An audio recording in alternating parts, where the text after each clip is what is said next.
एकादशी व्रत के महात्म बताए गए। एकादशी व्रत के महात्म क्या है बंधुओं? जिस प्रकार एक सौभाग्यवती नारी अपने पति के लिए साल में एक बार करवा चौथ का व्रत करती है, किस लिए करती है? ताकि मेरा सुहाग अजर अमर रहे, ताकि मेरी जो पतिव्रता धर्म है वो अजर अमर रहे, मेरा पति सदा सर्वदा हंसता खेलता रहे, उसको कभी कोई संकट ना आवे। ठीक उसी प्रकार जब हम वैष्णव बन जाते हैं, जब हम भक्त बन जाते हैं, तो हमारी भक्ति अजर अमर रहे, हमारी भक्ति सदा सर्वदा बनी रहे, हमारी भक्ति कभी नष्ट ना हो, उसमें कभी कोई रुकावट ना आए, उसके लिए भक्त करवा चौथ का व्रत, ये एकादशी का व्रत करते हैं। जैसे कन्या करवा चौथ का करती है, वैसे ही भक्त एकादशी का व्रत करते हैं।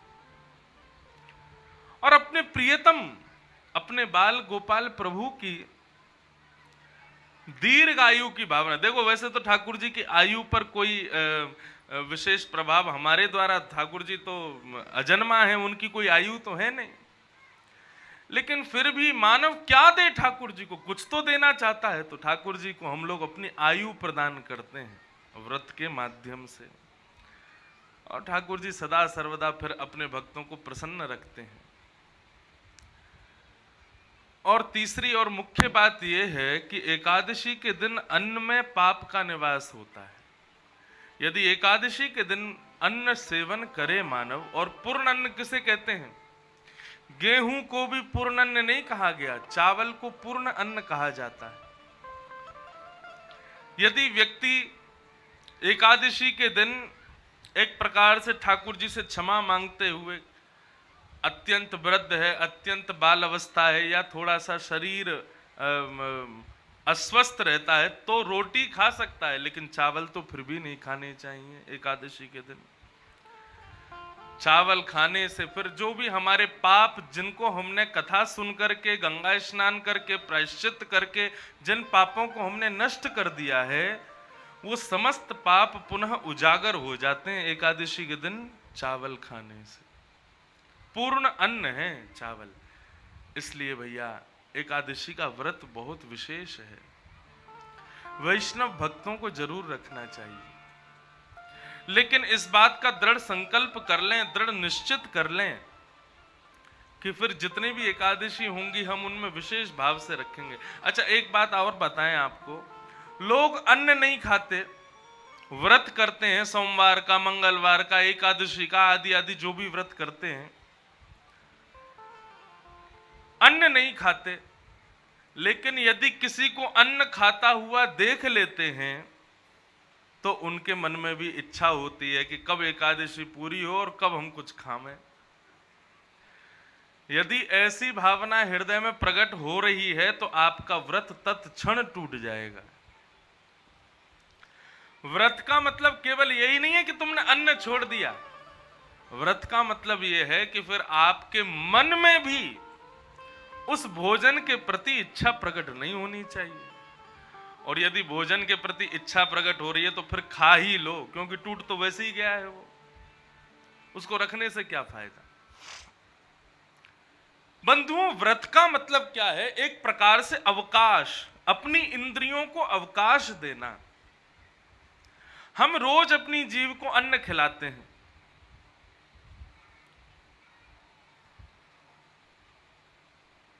रोज अपनी जीव को विविध विविध प्रकार के व्यंजन बना करके पवाते हैं, लेकिन एक दिन यदि इस जिह्वा को अवकाश दिया जाए कि आज तुमको भोजन नहीं मिलेगा, अन्न नहीं मिलेगा, तो उससे जिह्वा जो है ये नियंत्रित हो जाती है। यदि किसी व्यक्ति को जो चाहिए वो उसको तत्क्षण मिलता रहेगा ना, बार बार, जो जैसे मेरी कोई इच्छा हुई और तुरंत मुझे वो वस्तु प्राप्त हो गई, तो मैं श्रम करना भूल जाऊंगा। मैं एक प्रकार से, एक दिन ऐसा आएगा मैं अनियंत्रित हो जाऊंगा, क्योंकि मुझे विश्वास है कि जो मैं चाहता हूं मुझे मिल जाता है। इसलिए ठाकुर जी क्या करते हैं, हमको भी अवकाश देते हैं। हम जो चाहते हैं वो वस्तु हमें नहीं देते, इसलिए हम उद्यम करते हैं, मेहनत करते हैं, परिश्रम करते हैं। ठीक वैसे ही बंधुओं, इंद्रियों को जो चाहिए यदि आप तुरंत इंद्रियों को प्रदान कर दोगे तो इंद्रियां अनियंत्रित हो जाएंगी। जीव को जो चाहिए तुम तुरंत जीव को प्रदान कर दोगे तो जीव अनियंत्रित हो जाएगी। लेकिन उस जीव को यदि अपने वश में करके रखोगे, एक दिन व्रत के दिन उसको अन्न नहीं खिलाओगे, उस पर पूर्ण वशीकरण करके रखोगे, तो जीव कभी अनियंत्रित नहीं होगी, सदा नियंत्रित रहेगी। और मैं अपनी कथाओं में एक बात कहा करता हूं, यहां तो एक दिन मैंने हाथ उठवाया तो 2 ही लोगों ने एकादशी व्रत किया है, ऐसा मैंने देखा जनता में, 2-3 लोग ही करते हैं। व्रत मुझसे भी नहीं होता, मैं भी नहीं कर पाता व्रत। क्यों? जिस दिन व्रत होता है उस दिन ज्यादा भूख लगती है। जिस दिन व्रत करना हो उस दिन ज्यादा भूख लगती है, और फिर भूख लगती है, भोजन नहीं मिलता, सिर दर्द हो जाता है, और फिर अजीब सा माहौल हो जाता है। अब हमें तो क्या कथा सुनानी है, ऊर्जा तो चाहिए, इसलिए व्रत हमसे हो नहीं पाता। लेकिन व्रत का मतलब केवल अन्न का परित्याग नहीं होता। जैसे जीव अन्न का परित्याग करती है, ऐसे ही कान अभद्र संभाषण का परित्याग कर दें तो ये कानों का व्रत है। ऐसे ही नेत्र न देखने वाली वस्तु का परित्याग कर दें तो ये नेत्रों का व्रत है। समझ रहे हैं ना मेरी बात को? हम दूषित देखते हैं, दूषित सुनते हैं, दूषित खाते हैं, दूषित पहनते हैं, दूषित स्पर्श करते हैं, इसीलिए तो हम में विकार आते हैं, इसीलिए तो पाप आते हैं। उन समस्त दूषित वस्तुओं का परित्याग ही व्रत है। आंखों से गंदा देखना, उसको छोड़ दो, वह आंखों का व्रत है। कानों से गलत सुनना छोड़ दो, वो कानों का व्रत है। मुख से गलत खाना छोड़ दो, वो मुख का व्रत है। अब एकादशी व्रत कर रहे हैं, रोटी नहीं खा रहे हैं, सब्जी नहीं खा रहे हैं, चावल नहीं खा रहे हैं, लेकिन तंबाकू खूब चल रहा है, बीड़ी चल रही है, सिगरेट चल रही है। क्यों? अरे महाराज जी, तो जड़ी बूटी है ना, ये तो चल सकती है। तो फिर काय बात का व्रत? मेरा ऐसा मानना है, अन्न से ज्यादा पाप तो इन व्यसनों में विद्यमान है। यदि व्रत करना है तो व्यसनों के त्याग का व्रत करो।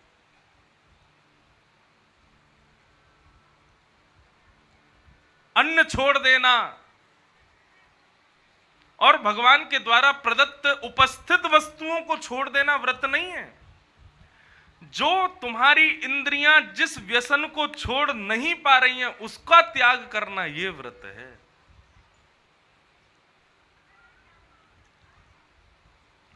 मेरे हृदय में ईर्ष्या है। किसके प्रति ईर्ष्या है? फलाने व्यक्ति के प्रति ईर्ष्या है। मुझे अच्छा नहीं लगता कि वो इतना क्यों कमा रहा है। यदि मैं ईर्ष्या का त्याग कर दूं तो ये एकादशी के दिन अन्न त्याग से भी ज्यादा श्रेष्ठ व्रत माना जाएगा कि तुम ईर्ष्या का त्याग कर रहे हो। अपने अंतस्थ के विकारों का परित्याग ये अन्न के त्याग से ज्यादा श्रेष्ठ है। लेकिन वही बात है ना कि अन्न क्यों छोड़ते हैं? अन्न का त्याग ही इसीलिए किया जाता है एकादशी के दिन, ताकि हमारी इंद्रियां सुदृढ़ हों, हमारी इंद्रियां वशीकृत हों। एकादशी व्रत का भाव बताया। और सबसे प्रिय बात तो यह है भैया, जो वैष्णव हैं, जो भक्त हैं, अपने प्रियतम के लिए, जैसे पत्नी अपने प्रियतम के लिए व्रत करती है, ऐसे ही भक्त अपने प्रियतम ठाकुर जी के लिए एकादशी का व्रत करते हैं। वो इस बात का प्रमाण देते हैं कि हम ठाकुर जी से प्रेम करते हैं, इसलिए व्रत करते हैं। एकादशी व्रत की महिमा बताई गई। और फिर आगे रास पंचाध्यायी प्रारंभ हुआ। बंधुओं, ये रास पंचाध्यायी है। रास की कथा प्रारंभ होगी श्रीमद् भागवत के 5 प्राण हैं ये 5 अध्याय। इसलिए बंधुओं बहुत सावधानी से सुनिएगा, बहुत ध्यान से सुनिएगा। श्री परीक्षित जी महाराज के भी सिर के ऊपर से कई बातें चली गई, तो हम तो साधारण लोग हैं, इसलिए रास की कथा को बहुत ध्यान से सुनिएगा। हम रास में प्रवेश करते हैं। बस इतना समझ लेना, इस रास की कथा में शंकर जी भी जब आते हैं ना तो गोपी बन करके आते हैं। गोपी किसे कहते हैं? गोपी उसे कहते हैं जो अपनी प्रत्येक इंद्रिय से कृष्ण को पाना चाहे, जो हर तरीके से कृष्ण मेरे हों ऐसी जिसकी भावना है, उसको गोपी कहते हैं। अपने आप को गोपी बना लो और चलो मेरे साथ रास की कथा में। भगवान पिता रात्रि शरदोत्फुल्ल मल्लिका विक्षरन्तुं मनश्चक्रे योगमायामुपाश्रिता।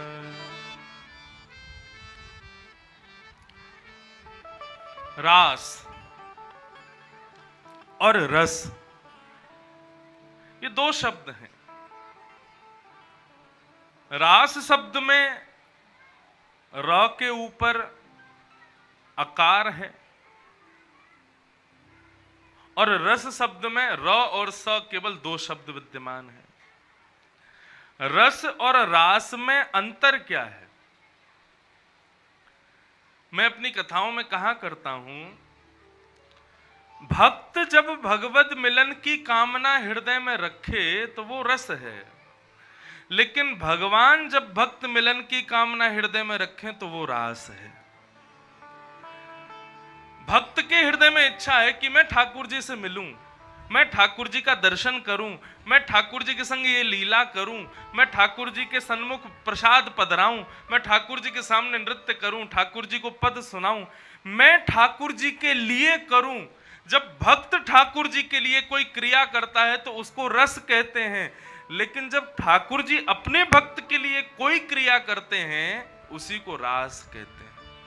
समझ में आ रही है बात? सर के ऊपर ते निकल रही है सबरी। देखो, समझनी तो आपको पड़ेगी, लेकिन समझ लोगे तो आपकी भलाई है, नहीं तो कहना तो हमारा फर्ज है। हम तो सुनाएंगे, हम तो बताएंगे, लेकिन ये बातें बड़ी गंभीर हैं। इनको यदि आप ध्यान से सुनो और इन पर थोड़ा विचार करो तो ये समझ में आएंगी। आज आप यहां पर कथा सुनने के लिए आए हो, पिछले 6 दिन से यहां आ रहे हो, ये रस का स्वरूप है। आप कोई काम कर रहे हो ठाकुर जी के पास जाने का, लेकिन बंधुओं आपकी भक्ति इतनी सुदृढ़ एक दिन हो जाए कि आपको ना आना पड़े, ठाकुर जी आपके पास आ जाएं, तो समझना वो रास है। अब समझ में आई? हाँ, नेक आध पल्ले पड़ी, नेक तनिक सी आई है लेकिन आ गई है, इतना ही बहुत है। भक्त के पीछे पीछे जब ठाकुर जी आते हैं ना तो वो रास है, और भक्त ठाकुर जी के पीछे पीछे जब जाता है तो वो रस है। हमको इस रस को रास में परिवर्तित करना है। जब तक ये रस रास में परिवर्तित नहीं होगा तब तक हम भक्त नहीं माने जाएंगे। हम ही गोवर्धन जामे, हम ही वृंदावन जामे, हम ही द्वारिकापुरी जामे, हम ही बद्रीनाथ जामे, हम ही श्रीरंगम जामे, हम ही तीर्थों में जामे, तो समझो ये रस है। लेकिन ठाकुर जी कृपा करके हमारे पास आ जाएं, ये रास है। देखो, हमारे संग तो रास करते हैं ठाकुर जी। श्री गिरधर लाल जी आ गए, गोवर्धन नाथ हमारी सेवा में है, ये रास है। हम तो जाते ही थे, अब वो भी आ गए। अब कहीं जावे नहीं जा, हमारे ठाकुर जी छोटे से ठाकुर जी हैं, गिरधर लाल जी। हम दंडवती परिक्रमा कर रहे थे गोवर्धन की, दंडवती परिक्रमा के बीच में पधारे, आधी भई तब ठाकुर जी आ गए। तो ये क्या, यही तो रास है। अब देखो, इस कथा में हमारे इष्ट, हमारे सर्वस्व श्रीमन नारायण पधार गए। ये रास है, अपने आप पधारे। ठाकुर जी स्वयं कृपा करें, अपने आप कृपा करें, यही तो रास है। लेकिन वो कब रास करते हैं? जब वो देखते हैं कि भक्त के हृदय में मेरे प्रति कैसा प्रेम है, भक्त के हृदय में मेरे प्रति कैसी निष्ठा है। भक्तमाल जी में एक कथा आती है, एक भगवान के परम भक्त हुए,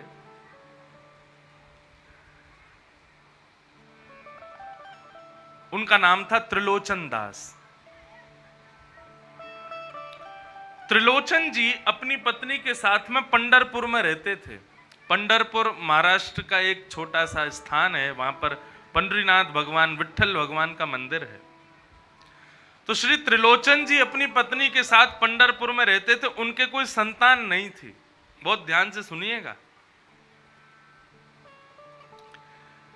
बंधुओं, संतान यदि भगवान दे दें ना कृपा करके, तो इसमें प्रसन्न हो जाना। लेकिन यदि किसी को भगवान संतान ना देवें तो उसको अति प्रसन्न रहना चाहिए। हमारे पुत्र हो गया, पुत्री हो गई, ये भगवान की कृपा। लेकिन हमारे कोई बालक ही नहीं हुआ, ये भगवान की बहुत बड़ी कृपा है।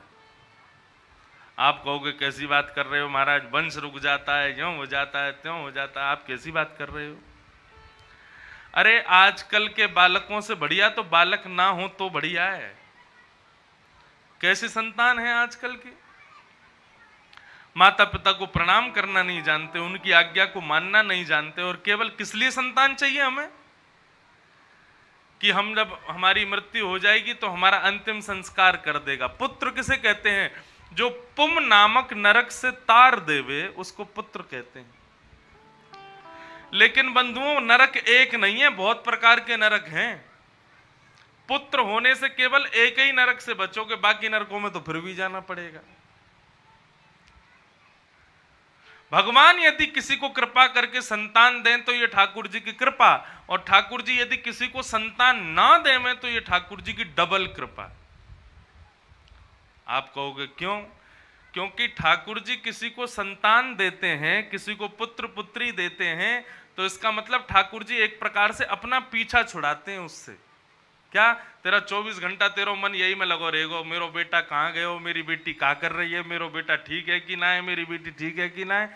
लेकिन भगवान कहते हैं जिसको हम संतान नहीं देते उसको हम नहीं चाहते कि वो बेटा बेटी के पीछे पड़ा रहे। 24 घंटा मेरा स्मरण कर, मेरे ठाकुर जी उठ गए, मेरे ठाकुर जी सो गए, मेरे ठाकुर जी की सेवा, मेरे ठाकुर जी को सब श्रृंगार प्रेम से हेरोए कि नहीं, मेरे ठाकुर जी को भोग लगाओ कि नहीं।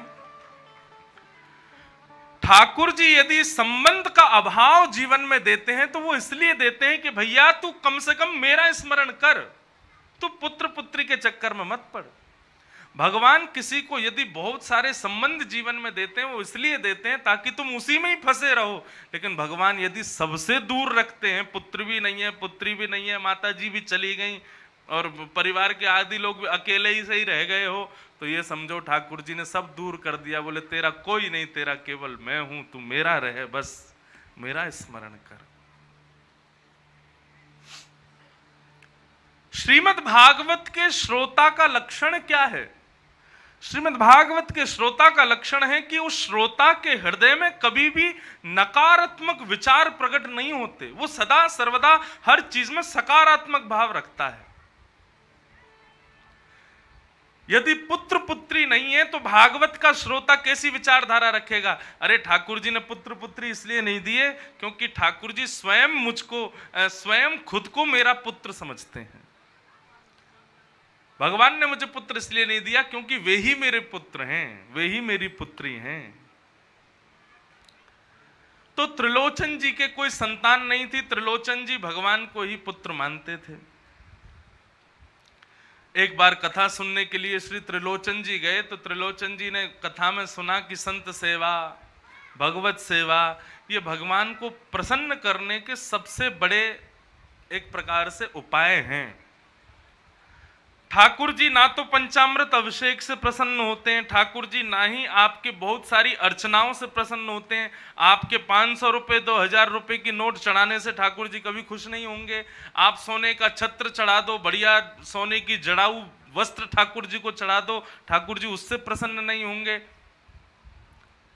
शनि भगवान पे तेल चढ़ा दो, हनुमान जी पे सिंदूर चढ़ा दो, कितना भी कुछ कर लो, ये ठाकुर जी को प्रसन्न करने के उपाय भले ही बताए गए हों, लेकिन ये सब भले ही तुम ना कर पाओ, लेकिन ठाकुर जी के निमित्त संतों को भोजन पवाओ, संतों की सेवा करो, ब्राह्मणों की सेवा करो, ठाकुर जी उससे ज्यादा प्रसन्न होते हैं।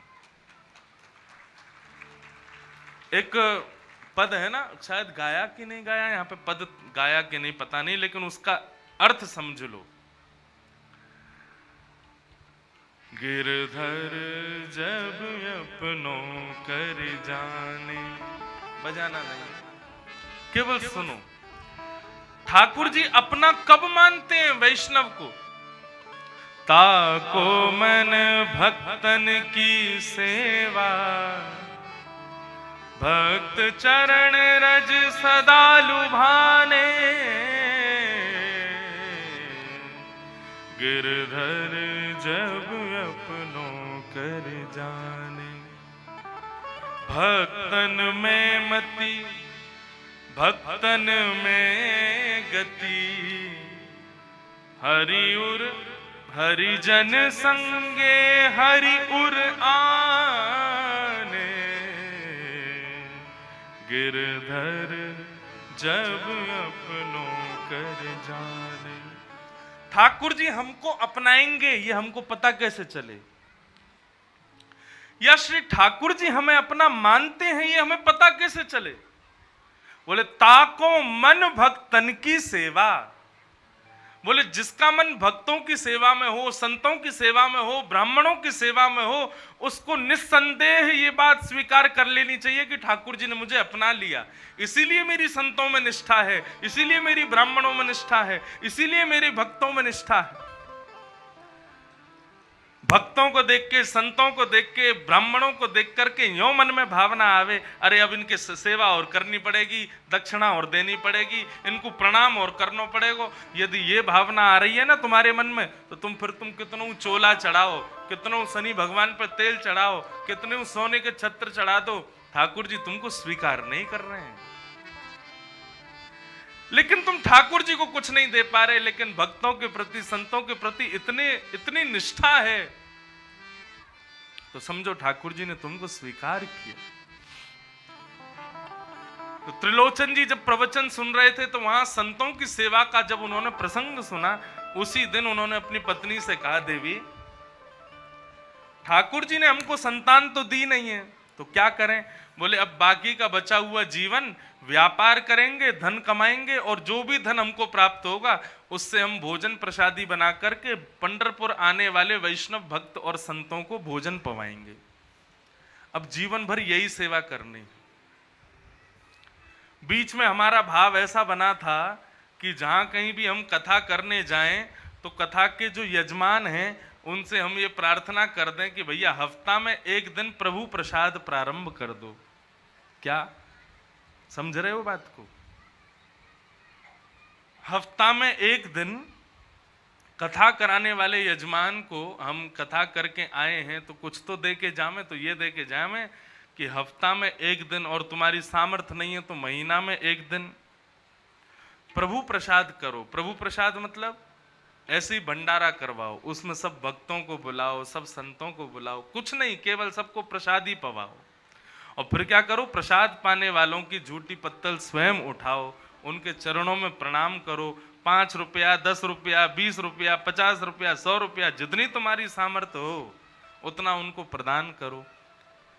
2-2.5 महीने केवल इतना करके देख लेना, 5वें महीने से तुमको अपने आप फर्क दिखने लगेगा कि हमारे जीवन में कितना परिवर्तन, हमारी बौद्धिक विचार में कितना परिवर्तन, हमारे परिवार में कलेश शांत हो गए, हमारे परिवार के सब कष्ट दूर हो गए, अब सब प्रसन्न रहते हैं, सब आनंद से रहते हैं, सब खुशी रहते हैं, ठाकुर जी का अनुभव होता है, वृंदावन जाने का मन करता है, कथा सुनने में मन लगता है। ये सारे परिवर्तन अपने आप होने लग जाएंगे। केवल संत, वैष्णव और भक्तों की सेवा का ये प्रभाव है।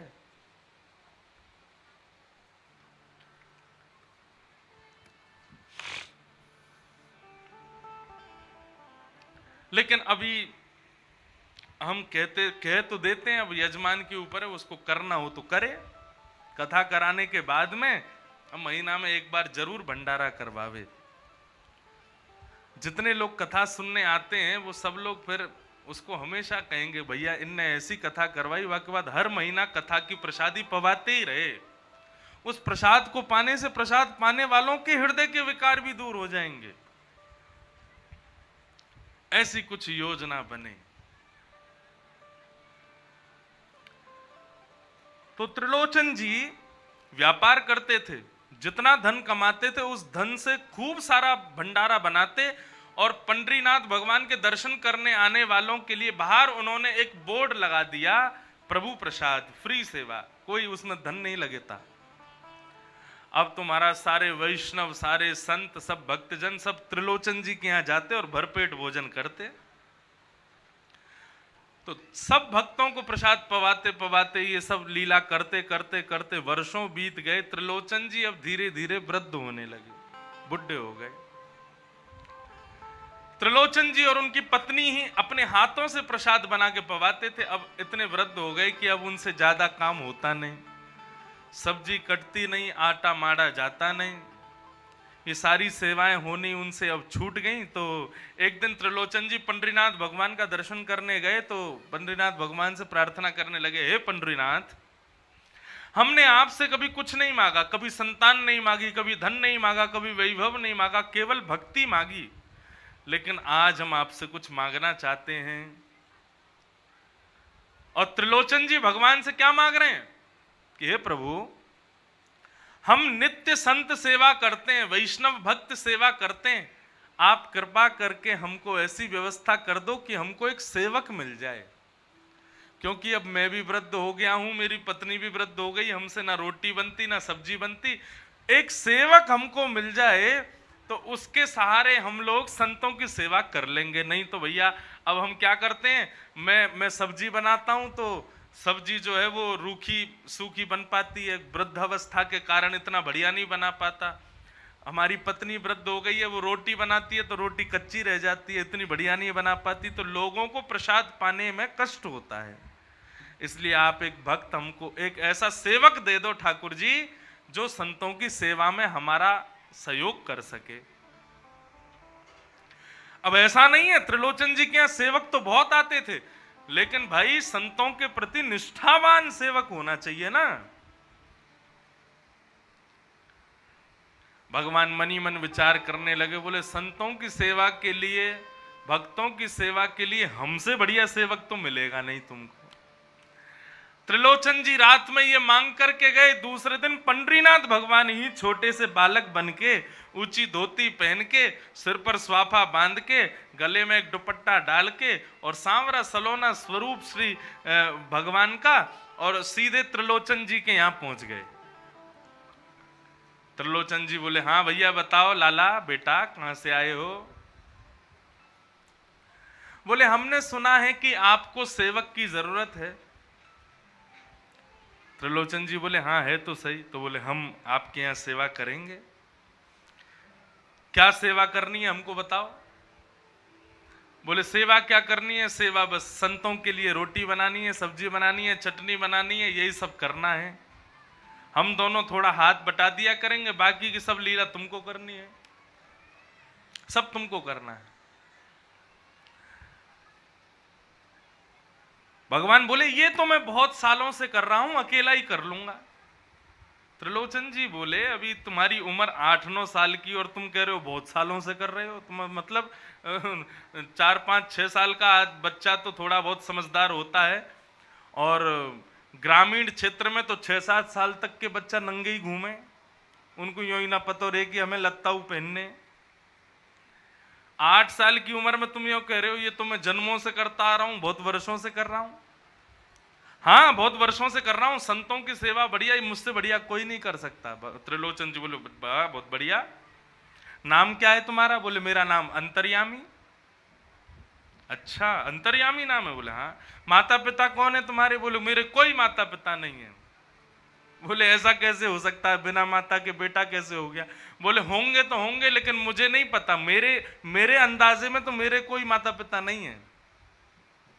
बोले अच्छा, तो तुम्हारा पालन पोषण किसने किया? बोले मैं खुद ही करता हूं अपना पालन पोषण, और बाकी मेरे भक्त लोग हैं वो मेरा पालन पोषण करते हैं। तो त्रिलोचन जी बोले अच्छा, तेरे भी भक्त हैं? बोला हाँ, बहुत भक्त हैं मेरे। सब बातें स्वीकार कर ली महाराज, रोटी बनाऊंगा, सब्जी बनाऊंगा, चटनी बनाऊंगा, परोसदारी भी कर लूंगा, सब कुछ करूंगा, लेकिन मेरी एक बात सुन लो। क्या? बोले अपना बनाया हुआ भोजन मैं खुद नहीं पाऊंगा। त्रिलोचन जी बोले तो फिर? बोले मेरे लिए आपको बनाना पड़ेगा, मैं सबके लिए बनाऊंगा, लेकिन मैं जब करने बैठूंगा तो आपको मेरे लिए बनाना पड़ेगा। त्रिलोचन जी बोले ऐसा क्यों? बोले क्योंकि मुझको खुद के बनाए हुए भोजन से मेरा पेट नहीं भरता, दूसरा बना के खिलावे तो ही पेट भरता है। तो त्रिलोचन जी और उनकी पत्नी बोले अरे भैया, ये छोटा सा बालक है, ज्यादा से ज्यादा 3-4 रोटी खाएगा, इसके लिए हम बना दिया करेंगे। ठीक है, हमको मंजूर है, हम तुम्हारे लिए रोटी सब्जी हम बना दिया करेंगे। अंतर्यामी बोले कि दूसरी बात और सुन लो। बोले हाँ। बोले मैं कितना भी खाऊं, आपने यदि कभी ऐसा बोला कि भाई बहुत खाता है, पेटू है, यदि आपने ऐसा बोला तो मैं तत्क्षण अपनी नौकरी छोड़ के चला जाऊंगा। कभी टोकना मत मेरे को खाने पीने के लिए, मैं जितना खाऊं प्रेम से पवा देना। त्रिलोचन जी सोचे, नेक सौ छोरा, नेक सौ या को पेट कितनों खावे को, नेका दिखावे को खवा दे करेंगे। अब तो महाराज दूसरे दिन से अंतर्यामी सुबह ही सुबह तैयार होकर के और लग गए महाराज, आलू का झोल बना रहे हैं, टमाटर सेव की सब्जी बना रहे हैं, दाल बन रही है, रोटी बन रही है, स्वयं बना रहे हैं और फिर स्वयं परोस रहे हैं सबको। त्रिलोचन जी और उनकी पत्नी देख करके बड़ी प्रसन्न हो रहे हैं। बोले भैया ये ऐसा सेवक मिलो भैया, सुबह ही सुबह सब चीज बना दे, अपने आप ही परोस रहे, अपने आप ही सबन को खवा रहे, और खाने वाले जितने भी वहां पर वैष्णव भक्तजन सब खा खा करके कहें वाह वाह त्रिलोचन जी, अब तो आनंद ही है गए हो, इतना स्वादिष्ट भोजन हमने पहले कभी नहीं पाए हो। त्रिलोचन जी बड़े प्रसन्न, बोले वाह विधाता, तेने बहुत बढ़िया सेवक दियो। अब महाराज 500-600 के करीब वैष्णव संत जन सब प्रसाद पाके चले गए, भगवान ने सबको पवाया, अंतर्यामी ने सब पा करके गए तो सबकी बर्तन मांज दिए, सब धो धा के सब रख दिया। अब आए त्रिलोचन जी के पास अंतर्यामी, बोले आज की सेवा पूरी? बोले हाँ हाँ बेटा तेने बहुत बढ़िया किया। बोले अभी कहाँ पूरी, अब मुझे पवाओ। त्रिलोचन जी बोले हाँ लाला तू बैठ जा, हम बनाते हैं। अब तो त्रिलोचन जी उनकी पत्नी ने थोड़ी सी सब्जी थोड़ी सी रोटी बना के ठाकुर जी को पवाई, तो सामने कटोरी में सब्जी रख दी, 2 रोटी रख दी, 1 चटनी रख दी। अब उसको देख करके ठाकुर जी कह रहे हैं इसको आंख में डालूं, कान में डालूं, नाक में डालूं, कहाँ डालूं? बोले आंख कान नाक में क्यों डालो, मुंह में डालो। बोले अरे बहुत कम है और बनाओ। बोले ये कम है तुम्हारे लिए? बोले अरे बहुत कम है और बनाते जाओ। अब तो महाराज वो खाने के लिए बैठे, 1 घंटा है गया, 2 घंटा है गए, 3 घंटा है गए, खाते ही जा रहे हैं, खाते ही जा रहे हैं, और चली रही है बिलस्त की बिलस्त रोटी एक संग पाते जा रहे हैं। त्रिलोचन जी और उनकी पत्नी ने पूरा इतना सारा आटा मार करके पवा दिया, खूब सारी सब्जी पवा दी, पाप करके महाराज बिल्कुल 2-4 घंटा भोजन करने के बाद त्रिलोचन जी के और उनकी पत्नी के हाथ की बनी हुई सामग्री पाके अंतर्यामी जी को डकार आई। उसके बाद जल पी करके वो तो तुरंत पौड़ गए। त्रिलोचन जी और उनकी पत्नी बोले का फायदा भयो हमको, जितनो 500 संत पाके जामे उतनो अकेलो ये पाले। अंतर्यामी बोले, त्रिलोचन जी बोले देवी उसने मना किया था कभी बोलना मत कि बहुत खाता है। अब ठीक है, जैसा भी ये संतों की सेवा हो रही है ना, कोई बात नहीं, इसको पवा दिया करेंगे। अब तो महाराज अंतर्यामी थोड़ी देर सोते, फिर उसके बाद उठते, उसके बाद त्रिलोचन जी की खूब मालिश करते, खूब पैर दबाते, कोठा दबाते, हाथ दबाते, सिर की मालिश करते, खूब उनकी सेवा करते। अंतर्यामी जी ने इस प्रकार 5 महीने तक त्रिलोचन जी के यहां पर सेवा करी और करवाई। 5 महीने में ये स्थिति हो गई, जहां पर 400-500 की जमात प्रसाद पाने आती थी, वहां पर अब 1000-2000 की जमात आने लगी और अकेले अंतर्यामी सबको पवाते। एक दिन त्रिलोचन जी की पत्नी अपने पड़ोस में कहीं बैठी थी और वहां सब लोग उनकी प्रशंसा करने लगे। बोले, अरे भैया, तुम्हारे यहाँ तो बहुत बढ़िया सेवक आया है, अकेला इतना भोजन बना देता है, अकेला सबको पवा देता है, और अब तो देखो त्रिलोचन जी भी कितने बढ़िया लगने लगे, उनकी खूब मालिश करता है, खूब सेवा करता है, ऐसा सेवक भगवान सबको दे। लेकिन त्रिलोचन जी तो बढ़िया हुष्ट पुष्ट हो गए, तुम कैसे पतली दुबली होती जा रही हो? इतना कहना हुआ कि त्रिलोचन जी की पत्नी अपने पड़ोसन से बोली, बोले हाँ, वो संतों की तो खूब सेवा करता है, त्रिलोचन जी की भी खूब सेवा करता है, लेकिन हमसे तो पूरी सेवा करवाता है। बोले क्यों? बोले सबका भोजन वो बनाता है, लेकिन उसका भोजन हमको बनाना पड़ता है। सब बोली, अरे छोटा सा बालक है, कितना ज्यादा से ज्यादा 3-4 रोटी खा लेता होगा, उसमें क्या मेहनत लगती? बोले 3-4 रोटी नहीं खाता वो तो। बोले अरे पूरी परात भर के आटा मारती हूं मैं, बिलस्त की बिलस्त रोटियां खाता है। अरे बहुत खाता है, 1 नंबर का पेटू है। और जैसे ही ये बात कही उन्होंने, अंतर्यामी भीतर बैठे बैठे अंदर लेटे सो रहे थे, जैसे ही उन्होंने सुना कि मेरे को पेटू कहा गया, मेरे को कहा कि बहुत खाता है, इतने में ही भगवान वहां से अंतर्ध्यान हो गए। शाम का समय हुआ, त्रिलोचन जी आए, अरे भैया बेटा अंतर्यामी आजा, थोड़ी मालिश कर दे, थोड़ी सेवा कर दे। अब तो देखें तो अंतर्यामी मिल ही नहीं रहा। कक्ष में ढूंढ लिया, पूरे घर में ढूंढ लिया, गली मोहल्लों में ढूंढ लिया, पूरे नगर में ढूंढ लिया, लेकिन अंतर्यामी कहीं नहीं मिला। 1 दिन, 2 दिन, 3 दिन, हफ्ता भर बीत गया, लेकिन अंतर्यामी नहीं मिला। संत भूखे पेट घर से जाने लगे। अब इतनी सामग्री बना ही नहीं पाते त्रिलोचन जी। अंत तो गत्वा रोते रोते भगवान के पास गए और बोले, प्रभु हमने आपसे जीवन में कुछ नहीं मांगा, केवल एक भक्त मांगा, एक सेवक मांगा था। आपने कृपा करके बहुत अच्छा सेवक दिया, लेकिन वो भी हमें छोड़ के चला गया। प्रभु कहाँ चला गया? त्रिलोचन जी ने पत्नी से पूछा, देवी तुमने ध्यान रखा ना, कहीं उसको पेटू तो नहीं बोल दिया, बहुत खाता है ऐसा तो नहीं बोल दिया? पत्नी ने कहा, अरे मैंने कभी नहीं बोला, लेकिन परसों 3-4 दिन पहले पड़ोसन पूछ रही थी कि बोले त्रिलोचन जी तो हुष्ट पुष्ट हो गए, तुम कैसे पतली दुबली हो रही हो? तब मैंने कह दिया था बहुत रोटी खाता है, बहुत खाता है, बहुत पेटू है। बोले बस उसी बात से वो चला गया। भगवान के चरणों में प्रार्थना की, बोले प्रभु हमारा सेवक वापस लौटा दो, हमको और कुछ नहीं चाहिए।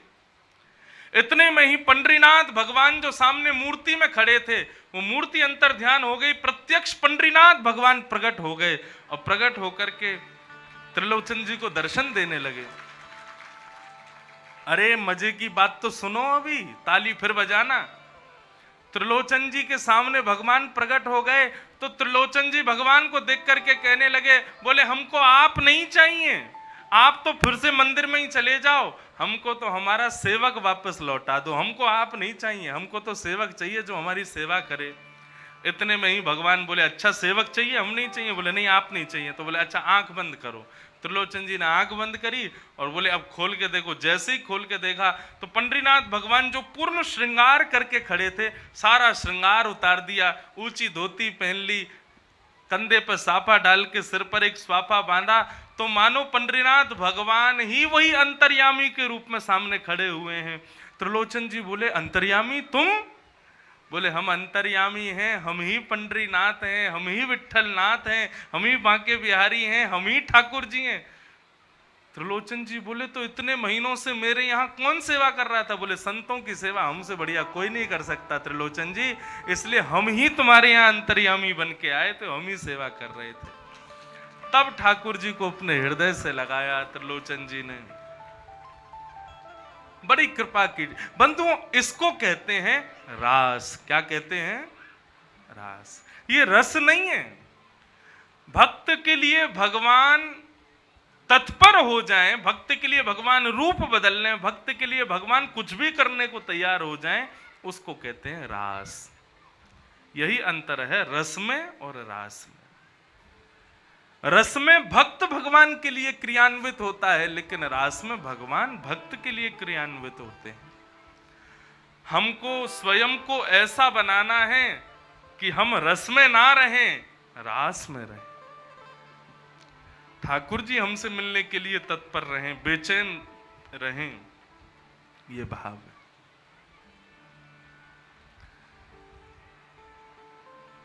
तो ये रास की कथा है। रास पंचाध्याय के प्रथम श्लोक में ही स्पष्ट करते हैं श्री शुकाचार्य जी महाराज, भगवान पिता रात्रि। सावधानी से सुनिएगा, ये साधारण गली मोहल्ले के लड़का लड़की डांडिया नाच नहीं रहे हैं, ये साक्षात जीवात्मा और परमात्मा के नृत्य का मिलन है, वही रास है। भगवान किसे कहते हैं? भगवान का अर्थ क्या होता है?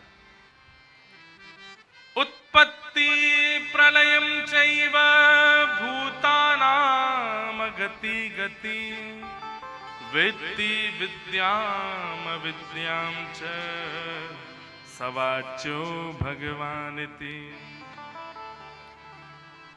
जो ये जानता है कि मानव की उत्पत्ति कब हुई है और मानव का अंत कब होगा, पृथ्वी का सृजन कब हुआ था, अब इसका प्रलय कब होगा, जो अज्ञान और ज्ञान के बारे में जानता हो, ये 6 गुण जिसमें हो वही भगवान है। सवाच्यो भगवान इति। या फिर जो षड ऐश्वर्य संपन्न है उसको भगवान कहते हैं। ये सब भगवान के लक्षण बताए गए।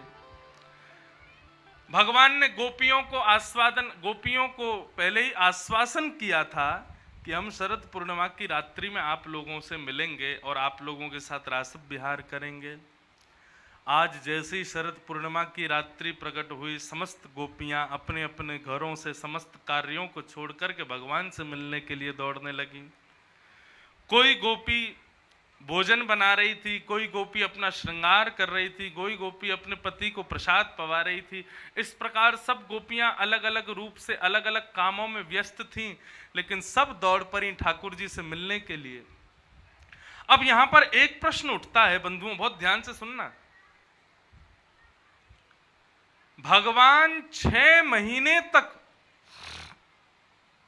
गोपियों के साथ रास विहार करते रहे और ब्रज के ब्रजवासी 6 महीने तक ही निद्रा में सोते रहे। सबको जब सुबह उठे तो उनको लगा कि हम रात को सोए तो सुबह उठ गए, लेकिन वास्तव में सब 6 महीने तक सोते रहे और ठाकुर जी 6 महीने तक रास करते रहे। यहां तक कि इतना भी वर्णन है कि ब्रह्मा जी की 6 महीने तक रास विहार किया भगवान ने। ब्रह्मा जी का एक दिन कितना बड़ा होता है? सतयुग, त्रेता, द्वापर, कलयुग, ये 4 युग हैं। तो सतयुग, त्रेता, द्वापर, कलयुग जब 71 बार बीत जाते हैं, मतलब सतयुग, त्रेता, द्वापर, कलयुग, सतयुग, त्रेता, द्वापर, कलयुग, सतयुग, त्रेता, द्वापर, कलयुग जब 71 बार बीत जाते हैं, तब एक मनवंतर पूर्ण होता है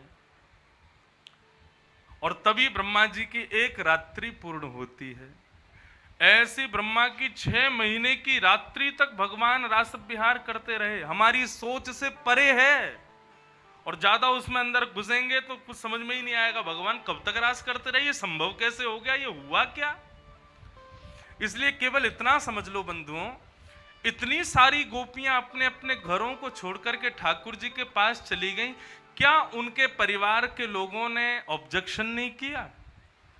हमारी घर की बहुएं, बेटियां सब रात्रि में चली गईं, ठाकुर जी के साथ रास विहार कर रही हैं। एक और बात समझो, भगवान जिन गोपियों के संग रास कर रहे हैं, लाखों गोपियां, इन गोपियों की उम्र कितनी है? 5 वर्ष से लेकर के 90 वर्ष तक की गोपियां हैं। मतलब यदि हम लोग ये प्रश्न चिन्ह उठावें कि ये काम लीला है, तो 5 वर्ष की कन्या और 90 वर्ष की बूढ़ी अम्मा वो ठाकुर जी के संग रास क्यों करने जाएंगी? वास्तव में ये ब्रजमंडल की जितनी भी गोपियां हैं, ये सब त्रेता युग में राम जी जिन दंडकारण्य वन के संतों को दर्शन नहीं दे पाए थे, वही दंडकारण्य वन के संत ही सब ब्रज की गोपियां बन के आई हैं।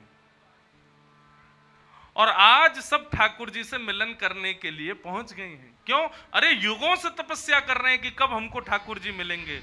आज ये सब गोपी बन के आई और ठाकुर जी को प्रियतम रूप में पाने के लिए पहुंच गई। अब पहली बात की पुष्टि ये होती है कि इनके घर वालों ने ऑब्जेक्शन क्यों नहीं किया। तो प्रथम श्लोक में लिखा है योग मायाम उपाश्रित। जितनी भी गोपियां ठाकुर जी से रास करने के लिए रास मंडल में पहुंची, उन सबके घर में उन गोपियों का रूप धारण करके योग माया यानी कि वैष्णो देवी विराजमान थी। समझ रहे हैं बात को? जितनी भी गोपियां रास करने के लिए गईं, उन सबके घर में योग माया यानी कि वैष्णो देवी ही उन सब गोपियों का रूप धारण करके उनके घर में रह रही थी। तो घर वालों को यही लग रहा था कि हमारी बहू बेटियां सब घर में हैं, लेकिन वास्तव में उनकी बहू बेटियां नहीं थी, वो योग माया थी।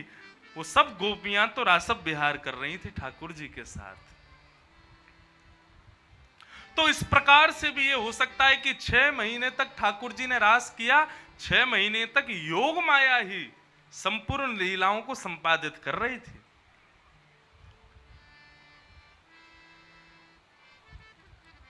समस्त गोपियां दौड़ करके जा रही हैं, ठाकुर जी वंशी का नाद कर रहे हैं।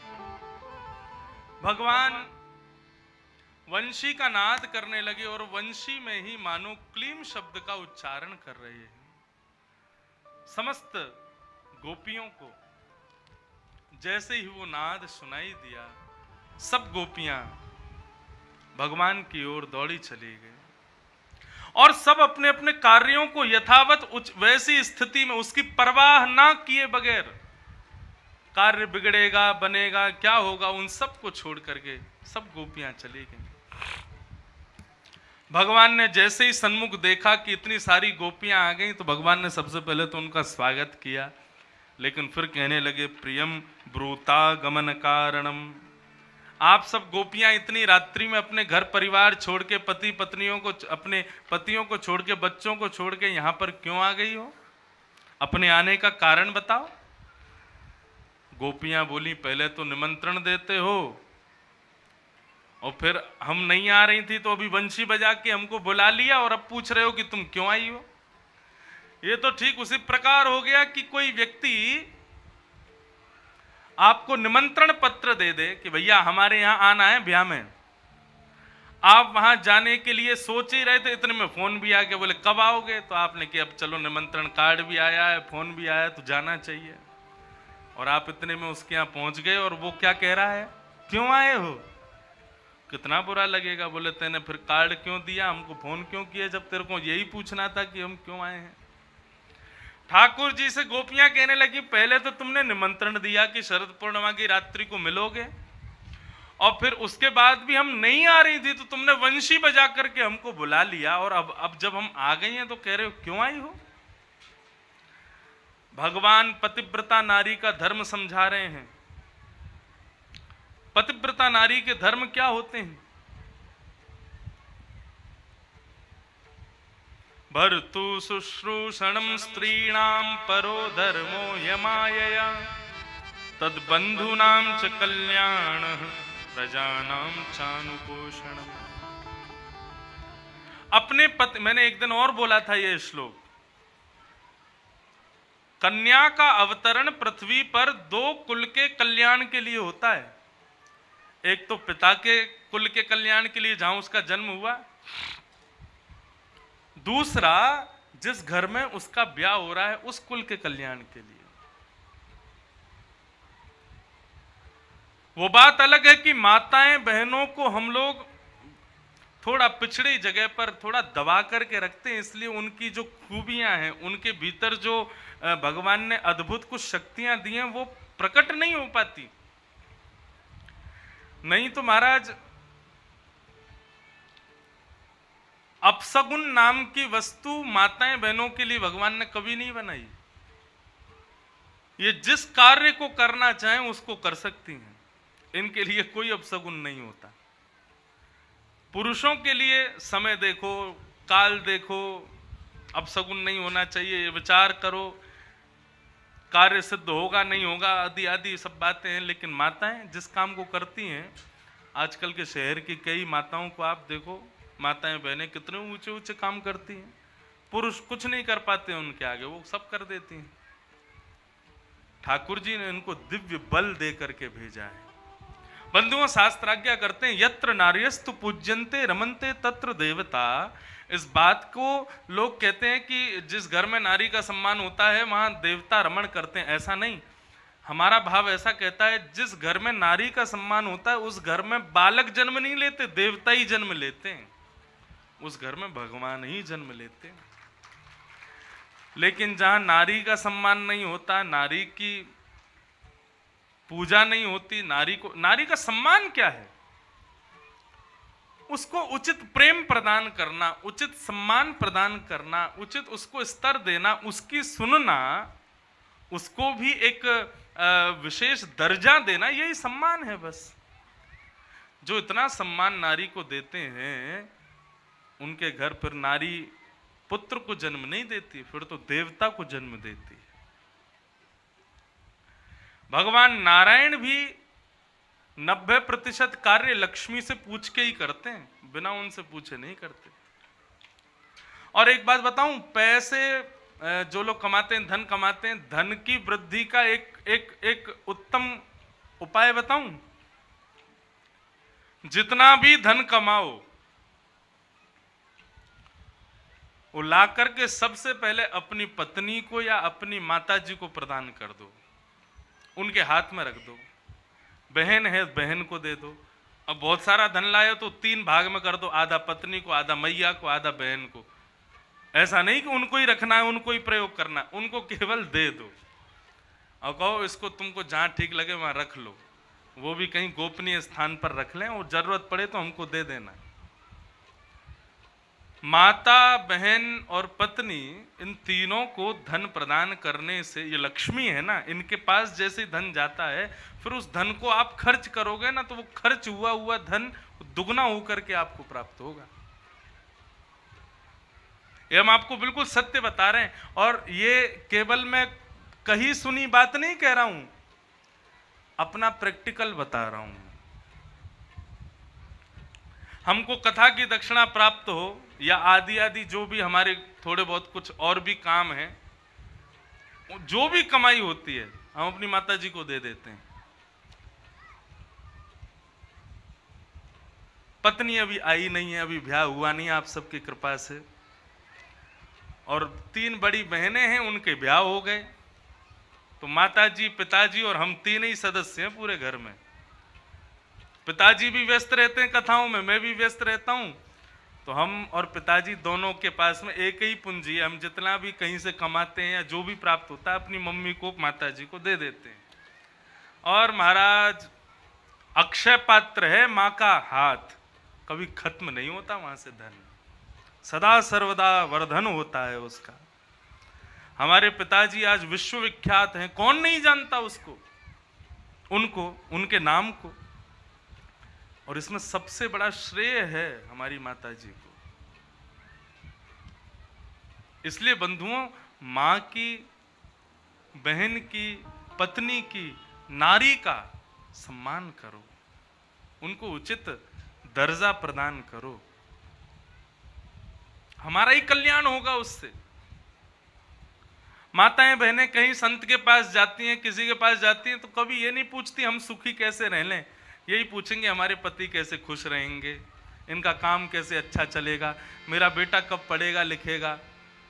कभी ये नहीं पूछती कि मैं कब खुश रहूंगी, यही पूछती पति खुश कब रहेंगे, बेटा खुश कब रहेगा। क्योंकि बेटा खुश रहेगा, पति खुश रहेगा, बेटी खुश रहेगी तो मैं अपने आप खुश रहूंगी। इसलिए बंधुओं, मेरी आपसे प्रार्थना, नारी का उचित सम्मान करो। भगवान पतिव्रता नारी के धर्म बता रहे हैं और नारी का धर्म समझाते हुए भगवान कह रहे हैं, अरे तुम्हारा जन्म पता है किस लिए हुआ है? एक कुल के कल्याण के लिए नहीं हुआ, तुम तो 2-2 कुल के कल्याण के लिए आई हो। एक तो पिता का कुल और एक पति का कुल, दोनों का कल्याण करने के लिए आई हो। तुम अपने पतियों को छोड़ छोड़ करके यहाँ परपुरुष के पास में आ गई हो अर्धरात्रि में, ये बहुत गलत कर रही हो। सब गोपियों से हाथ जोड़ के विनती है, अपने अपने घर को लौट जाओ। पतिव्रता नारी का धर्म समझाने लगे भगवान। पतिव्रता नारी कैसी होती है? बोले देखो, एक ब्राह्मण था, रोज अग्निहोत्र करता था, हवन करता था, सुबह से दोपहर तक इतने सारे नियम करता था कि दोपहर तक बहुत थक जाता था। एक दिन हवन आदि से निवृत्त होकर के अपनी पत्नी की गोद में सर रख करके सो गया। पत्नी पंखा झलने लगी। इतने में ही उसका 1 वर्ष का बालक पालने से उठ करके आ गया। अब पत्नी तो यहाँ पति की सेवा कर रही है, बच्चे को कैसे संभाले? और बच्चा जा रहा था अग्नि कुंड की ओर। उसके मन में आया ये कहीं जल ना जाए, कहीं अग्नि कुंड में गिर ना जाए, जल जाएगा, लग जाएगी, अरे मेरा बेटा कहीं इसको कष्ट ना हो जाए। तभी वो सोचती है मैं उठ करके जाऊं, लेकिन पति मेरी गोद में सर रख के गहरी नींद में सोए हैं, यदि मैं उठ गई तो मेरे पति को कष्ट होगा। और पतिव्रता धर्म कहता है कि किसी भी प्रकार पति को कष्ट ना होना चाहिए।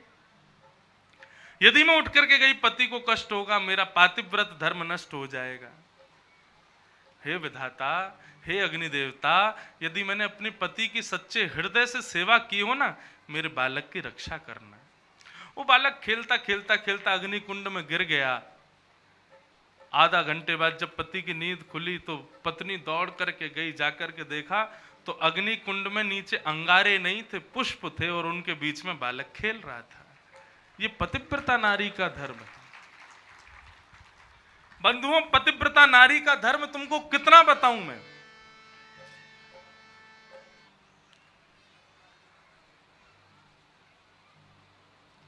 राम जी जब रावण को मार रहे थे, बहुत ध्यान से सुनिएगा, 30 बाण मारे राम जी ने, लेकिन रावण नहीं मरा। तब विभीषण आकर के कहते हैं, बोले महाराज ये इनसे नहीं मरेगा। तो ये कैसे मरेगा? बोले इसको मारने के लिए ये जिस बाण से मरेगा वो रावण के पास ही रखा है, और वो रावण से लाना पड़ेगा तभी वो मरेगा। राम जी बोले हम समझे नहीं। तब विभीषण जी ने उनको पूरी कथा सुनाई। बोले महाराज आप जिस कुल में जन्मे हो उस कुल में आपके पूर्वज हुए थे महाराज रघु। बोले हाँ हमारे पूर्वज थे महाराज रघु, इसीलिए हम रघुवंशी कहलाते हैं। बहुत ध्यान से सुनना बंधु, रघु महाराज जैसा प्रतापी राजा नहीं हुआ इस धरा धरती पर, और उनके प्रताप का मुख्य कारण थी रघु महाराज की पत्नी और उनकी पत्नी का पातिव्रत धर्म। रावण जब नया नया राजा बना था तो इसने सबको बंदी बना लिया, सबको परास्त कर दिया, इंद्र को भी परास्त कर दिया, कुबेर को भी परास्त कर दिया, नारद जी आदि सब इसके यहां पर तो महाराज कीर्तन करते थे। 33 कोटि देवता लंका में आकर के रोज हाजिरी देने आते थे, और कंस के आगे हाथ जोड़ के खड़े रहते थे, हमारे लिए कोई आज्ञा। कंस कहता था आज बहुत धूप हो रही है, हे सूर्य नारायण आज तुम ढक जाओ, बादलों में चले जाओ, ज्यादा गर्मी मत करो। तो सूर्य को ढकना ही पड़ता था, इतना भय था रावण का। रावण ने एक दिन अपने महामंत्री से पूछा मैंने सबको परास्त कर दिया, कोई रह तो नहीं गया? बोले हाँ महाराज, उत्तर भारत के एक राजा हैं, बहुत पराक्रमी हैं, अभी तक उनको परास्त नहीं किया। बोले क्या नाम है उनका? बोले उनका नाम है महाराज रघु। रावण बोले तो फिर चलो सेना तैयार करो, रघु से युद्ध करने के लिए जाएंगे। तो राजाओं के यहां पर उचित उनको निर्देशन देने के लिए ब्राह्मण भी होते थे। तो ब्राह्मणों ने कहा महाराज हम आपसे प्रार्थना करते हैं, जिसमें आपकी भलाई होगी हम वही करवाएंगे। हम आपसे प्रार्थना करते हैं आप सबको परास्त कर दो, लेकिन रघु महाराज से युद्ध करने की सोचना भी मत। क्यों? बोले महाराज रघु तो बहुत बड़े पराक्रमी हैं, आप हमारी एक बात मान लीजिए। बोले क्या? बोले आप एक बार अकेले ही रघु महाराज के पास चले जाओ और केवल उनके पराक्रम का दर्शन करके आओ।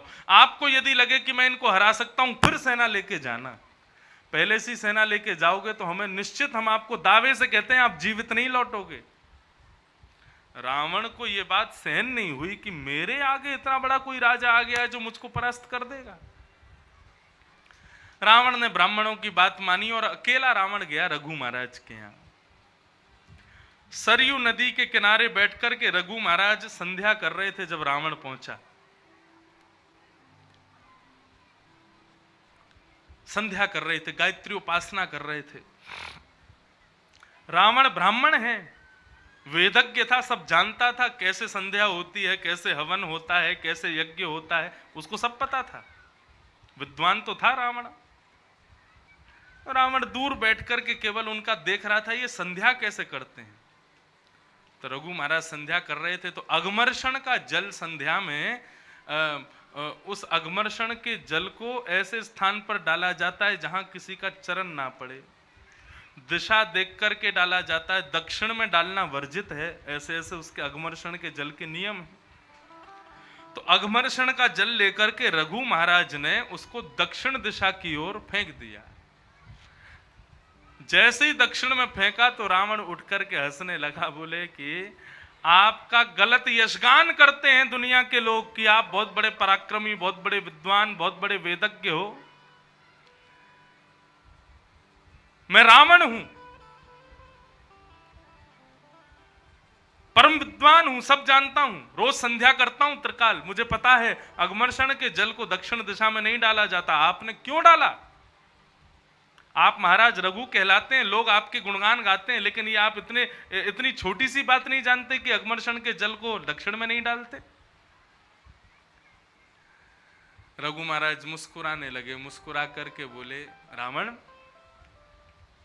मैं जब संध्या उपासना कर रहा था ना, तो नेत्र बंद करके मैं दर्शन कर रहा था, दक्षिण भारत में एक बहुत बड़े वेदज्ञ, एक बहुत बड़े अग्निहोत्री ब्राह्मण हैं। मैं जब आंख बंद करके बैठता हूं और संध्या करता हूं तो मुझे दुनिया भर के विशिष्ट जनों के दर्शन होते हैं। तो जैसे ही मुझे उन दक्षिण भारत के ब्राह्मण देवता का दर्शन हुआ, मैंने क्या देखा कि उनकी इकलौती एक गाय है जिसका दूध वो लेते हैं, जिसके घी से वो हवन करते हैं। उस गाय पर एक शेर आक्रमण करने वाला था। मैंने मन में विचार किया कि यदि शेर ने गऊ पर आक्रमण कर दिया और ब्राह्मण के घर में गऊ का रक्त फैल गया तो उनके द्वारा किया गया आज तक का जितना भी यज्ञ है, जितना भी अनुष्ठान है, सब बर्बाद हो जाएगा। इसलिए मैंने अगमर्षण के जल को दक्षिण में फेंका और उस अगमर्षण के प्रताप से वो शेर मर गया और गऊ की रक्षा हो गई।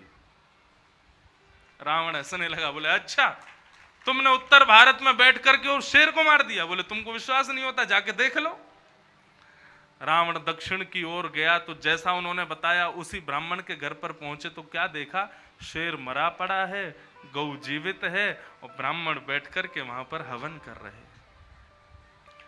ये देखते ही महाराज रावण तो चौंक गया, बोले उत्तर में बैठे बैठे दक्षिण में शेर को मार दिया। बोले रघु महाराज साधारण नहीं है। उसने कहा कि अब रघु महाराज के संग रह करके इनका शिष्य बनूं और इनकी सब गोपनीय बातों को जान लूं। जब मुझे सब पता चल जाएगा तब इन पर आक्रमण करके इनको हरा दूंगा। और रावण आकर के चरणों में गिर गया, बोले महाराज मुझे शिष्य बना लो।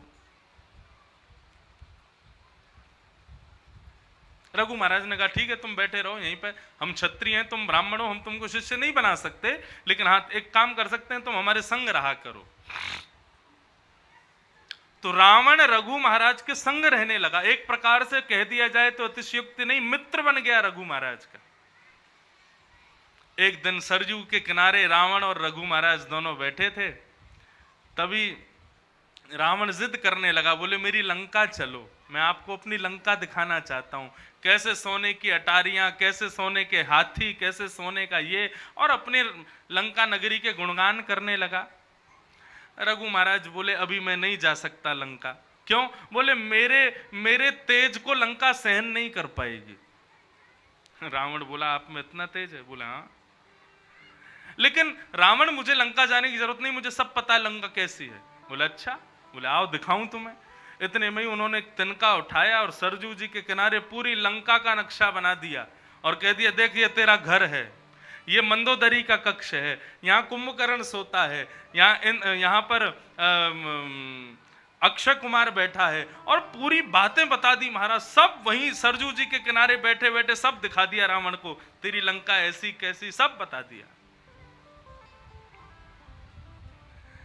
रावण बोला आपको कैसे पता कि मेरी लंका में कौन कहां रहता है, कौन क्या कर रहा है? और इतना ही नहीं, वो ये भी बता देते तू अभी जाके देख ले, विभीषण अपने कक्ष से निकला है और निकल करके अशोक वाटिका की ओर जा रहा है, तू जाके देख ले, विभीषण जा रहा होगा।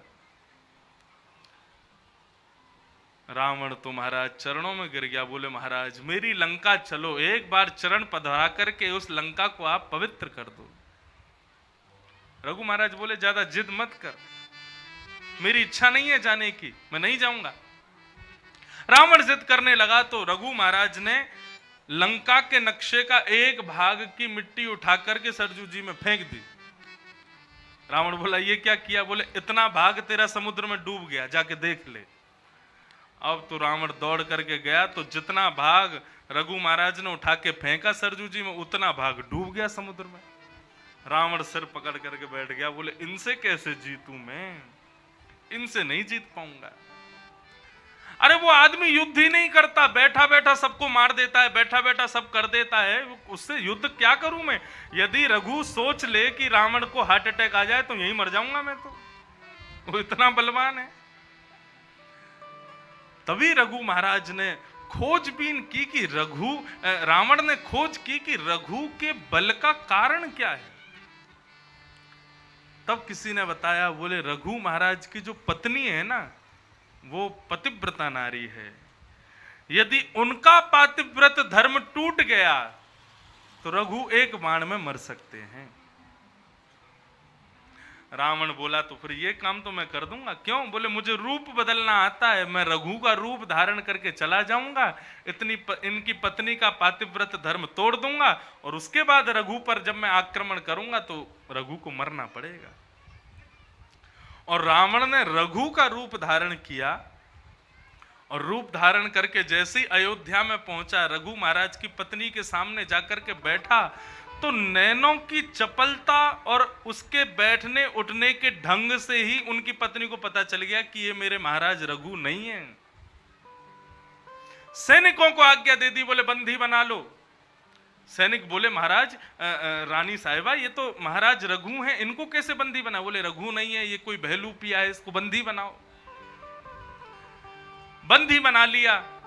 बंदी बना करके सबने पूछा आपको कैसे पता कि ये महाराज रघु नहीं है? बोले रघु महाराज का हमको इसलिए पता है क्योंकि वो जब भी अयोध्या में आते हैं तो सबसे पहले अयोध्या को प्रणाम करते हैं। वो जब भी राजभवन में आते हैं तो उनके मस्तिष्क पर अवध की रज लगी रहती है, लेकिन इसने अयोध्या को प्रणाम नहीं किया, ये रघु नहीं है, ये कोई उनका बेलूपिया है।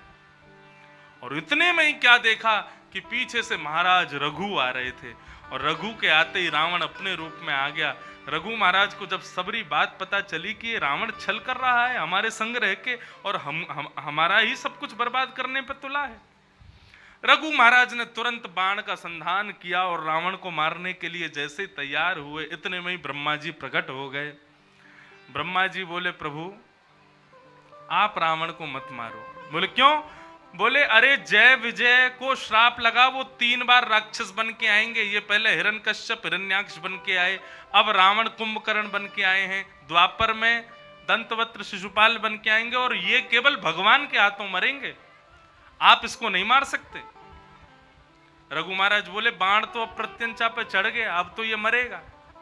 बोले महाराज आप एक काम कीजिए, ये बाण मुझको प्रदान कर दीजिए, आपके ही कुल में रघुनंदन श्री राम का प्रादुर्भाव होगा, उनको ये बाण प्रदान कर दिया जाएगा, तब वो इसी बाण से रावण को मारेंगे, तब रावण मरेगा। अब ब्रह्मा जी बाण लेकर के चले गए। रावण को पता चल गया कि मेरे प्राण उस बाण में हैं जो ब्रह्मा जी के पास है। उसने तपस्या की, तपस्या करके ब्रह्मा जी को प्रकट कर दिया। ब्रह्मा जी से कहा मैं जो मांगू मुझे दोगे? ब्रह्मा जी बोले तू जो मांगेगा सो देंगे। ब्रह्मा जी भूल गए थे कि इसके प्राण का बाण मेरे पास है। उसने तुरंत कहा कि रघु महाराज जिस बाण से मुझे मारने वाले थे वो बाण मुझे दे दो। सोई वो बाण ब्रह्मा जी ने रावण को दे दिया, ना चाहते हुए भी, और रावण ने उसको ला करके लंका में छुपा दिया। विभीषण जी ने यह कथा राम जी को सुनाई, बोले जब तक वो बाण नहीं मिलेगा तब तक रावण नहीं मरेगा। हनुमान जी आए, आकर के बोले हमको तो केवल इतना बता दो बाण लंका में ही है ना? बोले हाँ लंका में ही है, तो खोज के लाने की जिम्मेदारी हमारी। और नन्हे से बटुक ब्राह्मण बन गए हनुमान जी, ऊंची धोती पहनी, गले में पटका डाला, सिर पर त्रिपुंड लगा के, चौड़ी चोटी और पूरा मुंडन करके, बिल्कुल छोटे से बालक ब्राह्मण बन करके, और हनुमान जी सीधे मंदोदरी के पास पहुंचे। पति कितना भी बड़ा पराक्रमी हो, कितना भी बड़ा बलवान हो, कितना भी बड़ा धनवान हो, उसका धनवान होना, उसका पराक्रमी होना, उसका बलवान होने के पीछे कारण पत्नी ही होती है। जो पत्नी का सम्मान नहीं करता वो बलवान, धनवान, पराक्रमी हो ही नहीं सकता। रावण जी बोले हो ना हो, रावण अपनी गोपनीय से गोपनीय बात मंदोदरी को बताता होगा। मंदोदरी के पास हनुमान जी पहुंच गए और हनुमान जी वहां जाकर के रावण का गुणानुवाद करने लगे। रावण महाराज की जय हो, रावण की जय हो, रावण की जय जयकार हो। मंदोदरी रोने लगी, बोले हे ब्राह्मण देवता, आप मेरे पति की जय जयकार कर रहे हो, लेकिन वहां पर राम जी एक के बाद एक बाण मारे जा रहे हैं मेरे पति को, कभी हाथ कट रहे हैं, कभी पैर कट रहे हैं, आप उनकी जय जयकार कर रहे हो। हनुमान जी गए, अरे देवी रोती क्यों हो, तुम नहीं जानती क्या, भूल गई क्या? बोले क्या?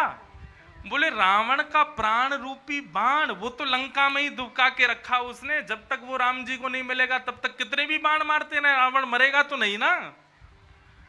मंदोदरी तुरंत उसको याद आया, बोले अरे हाँ हाँ हाँ, मेरे स्वामी रावण ने मेरे ही कक्ष के खंबे में तो गड़वाया है उस बाण को, वो यही मेरे कक्ष में ही तो रखा है, रोज मैं उसकी पूजा करती हूँ क्योंकि मेरे पति के प्राण उसमें विद्यमान है। अरे मैं तो भूल ही गई थी कि वो बाण तो मेरे पास ही रखा है, जब तक वो बाण राम जी को नहीं मिलेगा तब तक रावण मर थोड़ी सकता है। अरे ब्राह्मण देवता, आपको बारंबार प्रणाम। जैसी प्रणाम करने को मंदोदरी झुकी, उठ करके देखा तो हनुमान जी महाराज खड़े हो गए। बोले कहाँ हैं, बताओ हमको।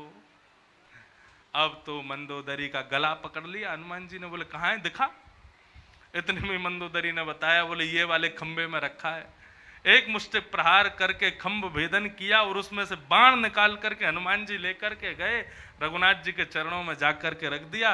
रघुनाथ जी ने उसी बाण का संधान करते हुए रावण का वध कर दिया। वही 31वां बाण था। पूरी कथा हमने क्यों सुनाई? इस कथा को सुनाने का प्रयोजन क्या था? रघु महाराज जो रावण को मारने में सामर्थ्यवान थे, जो इतने बड़े सामर्थ्य वीर थे, उनकी सामर्थ्यता का कारण क्या थी?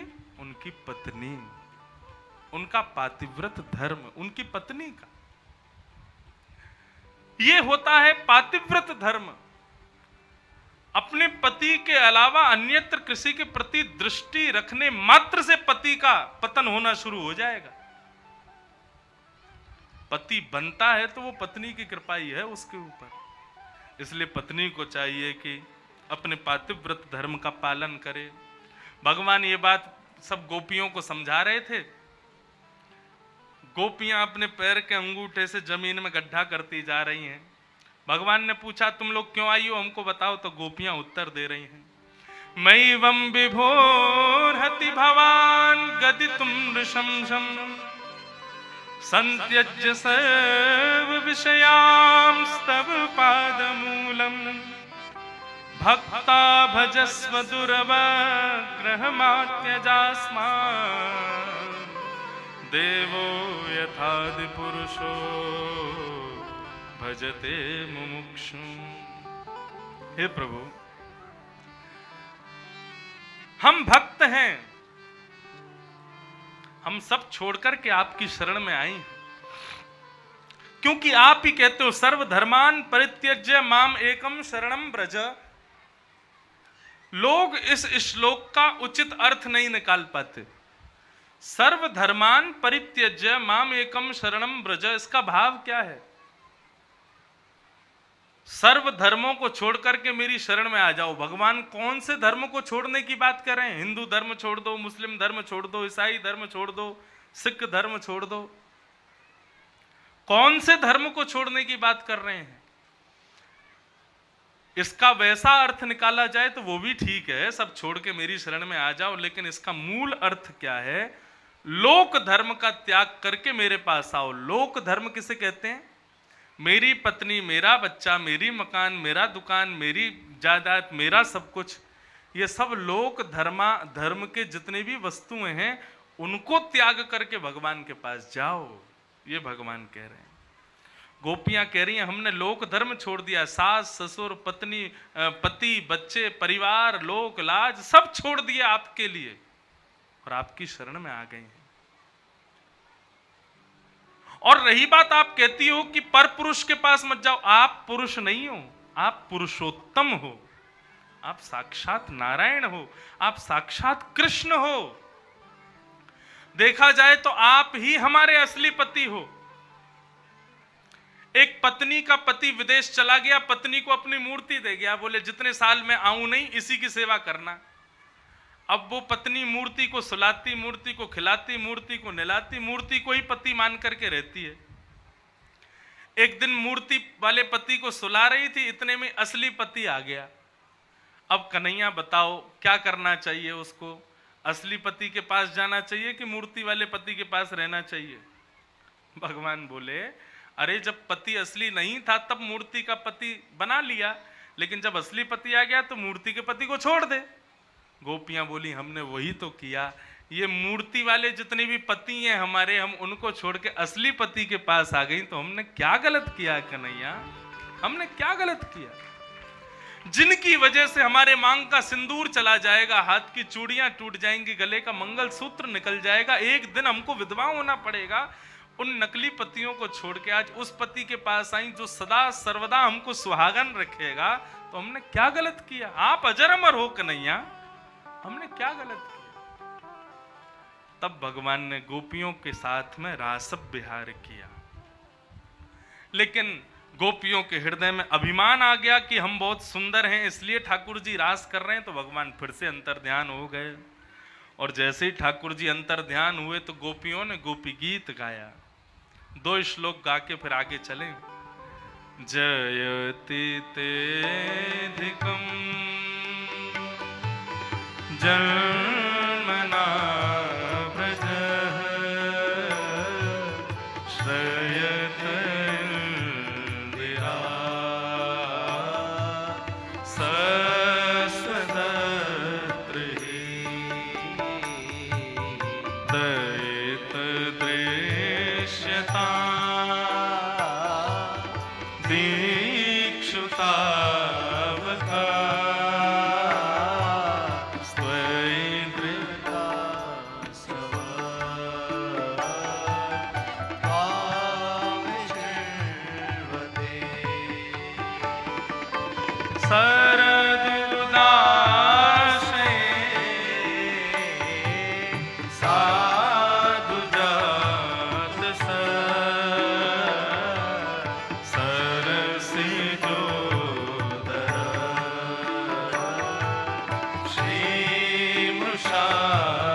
Krishna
जितने भी भाई लोग पीछे खड़े हैं पंडाल के बाहर, वो आके भीतर बैठ जाओ।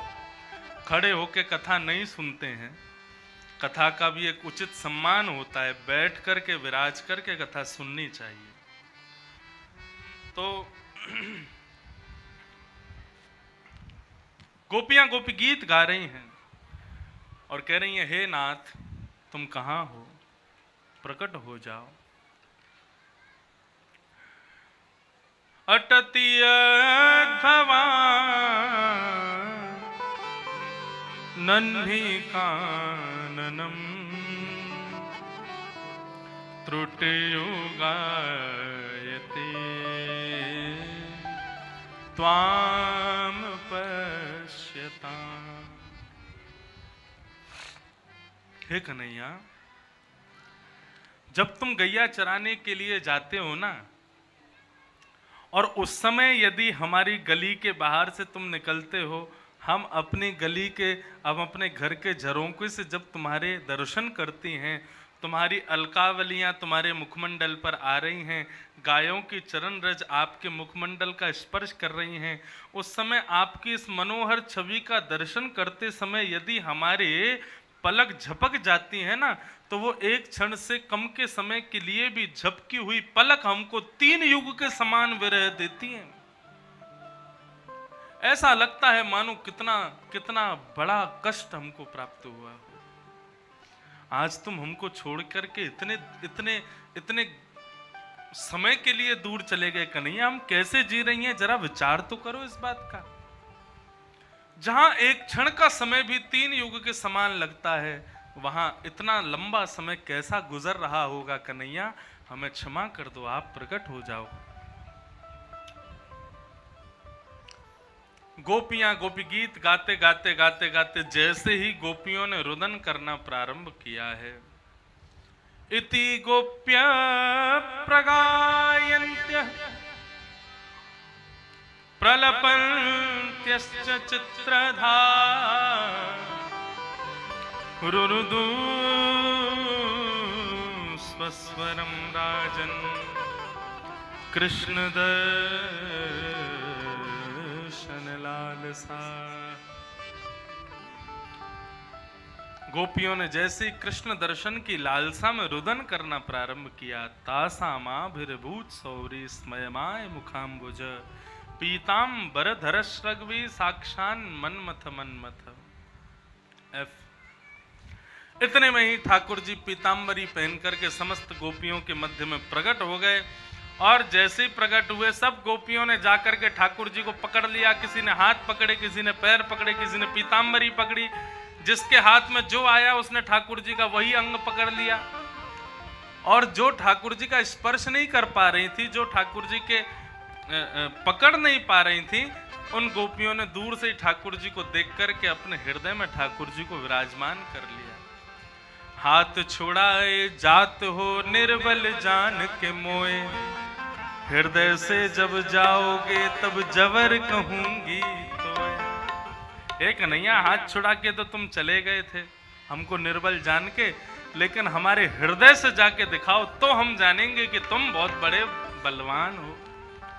गोपियां बोले, भगवान बोले, अरे चिंता मत करो, हम आप सबका अभिमान खा रहे थे, तुमको अभिमान हो गया था ना। अब जैसे ही रुदन करना प्रारंभ किया, तो रुदन उसको नहीं होता जिसको अभिमान होता है, अभिमान शून्य व्यक्ति को ही रुदन होता है। अभिमानी व्यक्ति कभी रो नहीं सकता। गोपियां रोई हैं, इस बात को कह रहे हैं शुकाचार्य जी, रुरुदु स्वस्वरम राजन, इस बात का प्रस्तुतिकरण सुखदेव जी कर रहे हैं। इसका मतलब गोपियों का मान अब खत्म हो गया, इसीलिए रो रही हैं। और तुम्हारा मान खत्म हो गया तो हम प्रकट हो गए, अब हम तुम्हारे साथ महारास करेंगे। अभी तो रास किया था, रास में एक कृष्ण अनेक गोपियां, और महारास में जितने कृष्ण उतनी गोपियां। और ठाकुर जी महारास कर रहे हैं गोपियों के संग। इतने में ही श्री किशोरी जी पधारी, श्री राधा रानी पधारी हैं, और राधा रानी और ठाकुर जी दोनों संग में रास विहार कर रहे हैं। रास रासेश्वर भगवान की जय। ऐसा रास रचायो ठाकुर जी ने श्री किशोरी जी के साथ में। आनंदित हो गए सब। बंधुओं, ये जीवात्मा और परमात्मा के मिलन को ही रास कहते हैं। लेकिन बस अंतर इतना है, यहां पर प्रयोजन, यहां पर प्रयत्नशील परमात्मा होते हैं। सब लोग इधर देखो, इधर देखो, इधर देखो, यहां देखो, कथा यहां चल रही है, सब इधर देखो, भाव से कथा सुनो। भगवान शिव पधारे, वे भी गोपी बनकर के पधारे, उन पर भी कृपा हुई। इस प्रकार अब रास के प्रसंग को यहां विराम करते हैं, आगे के प्रसंग में प्रवेश करते हैं। आगे श्रीमद् भागवत में युगल गीत आता है। युगल गीत भी गोपियां गाती हैं और गोपियां युगल गीत में भगवान के सुंदर चर्चाओं को ही युगल गीत कहा गया है।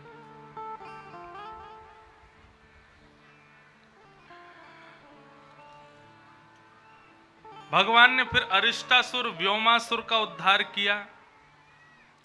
केसी नाम का राक्षस आया, भगवान ने उसका भी उद्धार किया। अब धीरे धीरे ठाकुर जी बड़े होते जा रहे हैं। सब देवताओं को चिंता हो रही है कि ठाकुर जी इतना प्रेम ब्रजवासियों से करने लगे हैं, कहीं ऐसा ना हो कि परब्रह्म को भी मोह हो जाए और वो ब्रजवासियों को छोड़ ना पावे। इसलिए नारद जी से कहा कि अब नारद जी आप जाकर के भगवान से कहिए कि अब आगे की लीला करें, कंस आदियों को मार करके और अपने आगे की लीला में प्रवेश करें और फिर जल्दी से इन राक्षसों का संहार करके भगवान पुनः वापस वैकुंठ पधारें। नारद जी बोले जाता हूं। नारद जी पहले कंस के पास गए। कंस अपना गुरु मानता था नारद जी को। नारद जी ने जाकर के कंस से कहा, कंस तुम यहां प्रेम से बैठे हो, बढ़िया आनंद से सिंहासन पर बैठ करके अंगूर खा रहे हो और वहां ब्रजमंडल में तुम्हारा शत्रु कृष्ण दिन ब दिन बलवान होता जा रहा है और वो दिन दूर नहीं, वो इतना बलवान हो जाएगा कि तुमको फूंक मार करके उड़ा देगा। दिन ब दिन उसका पराक्रम तीव्र होता जा रहा है, तो तुम यहां बैठे बैठे आराम करो बस। नारद जी के चरणों में प्रणाम करके कंस कहता है, बोले प्रभु मैंने क्या प्रयत्न नहीं किया, मैंने पूतना को भेजा, मैंने अगासुर, बकासुर, धेनुकासुर, अरिष्टासुर, व्योमासुर, केसी सबको भेज दिया मैंने, वो सबको मार देता है। बोले तुम उनको वहां भेजते हो लेकिन तुमने अभी तक कृष्ण को यहां नहीं बुलाया ना। अभी तक तुमने शत्रु भेजे और उन सबको कृष्ण ने मार दिया, अब तुम कृष्ण को बुलवाओ, वो यहां आना चाहिए। अपने क्षेत्र में तो सब बलवान होते हैं, तुम मथुरा में बलवान हो, कृष्ण को मथुरा बुलवाओ। बोले कैसे आएगा? बोले ये जो धनुष तुम्हारे पास है ना, ये भगवान शिव ने तुमको दिया था। बोले हाँ मुझे दिया था। और क्या कहा था? बोले इस धनुष को कोई नहीं तोड़ सकता नारायण के अलावा, और जो तोड़ेगा वो तेरे को छोड़ेगा नहीं। बोले हाँ ऐसा ही कहा था। वो नारायण तो है नहीं कृष्ण। बोले हाँ, तो इस धनुष का सुंदर एक यज्ञ करो, मेला रखो, मथुरा को सजाओ और उस यज्ञ में ब्रजमंडल के वरिष्ठ वरिष्ठ लोगों को उपहार देने के लिए, उनका सम्मान करने के लिए उनको मथुरा बुलवाओ। दो चार नाम ले लो, यहां से इनको बुलवाओ। किस लिए बुलवाओ? बोले इन्होंने गायों की बड़ी रक्षा की। फलाने किसी आदमी को बुलवाओ। किस लिए बुलवाओ? बोले इन्होंने यमुना के शुद्धिकरण में हाथ बढ़ाया।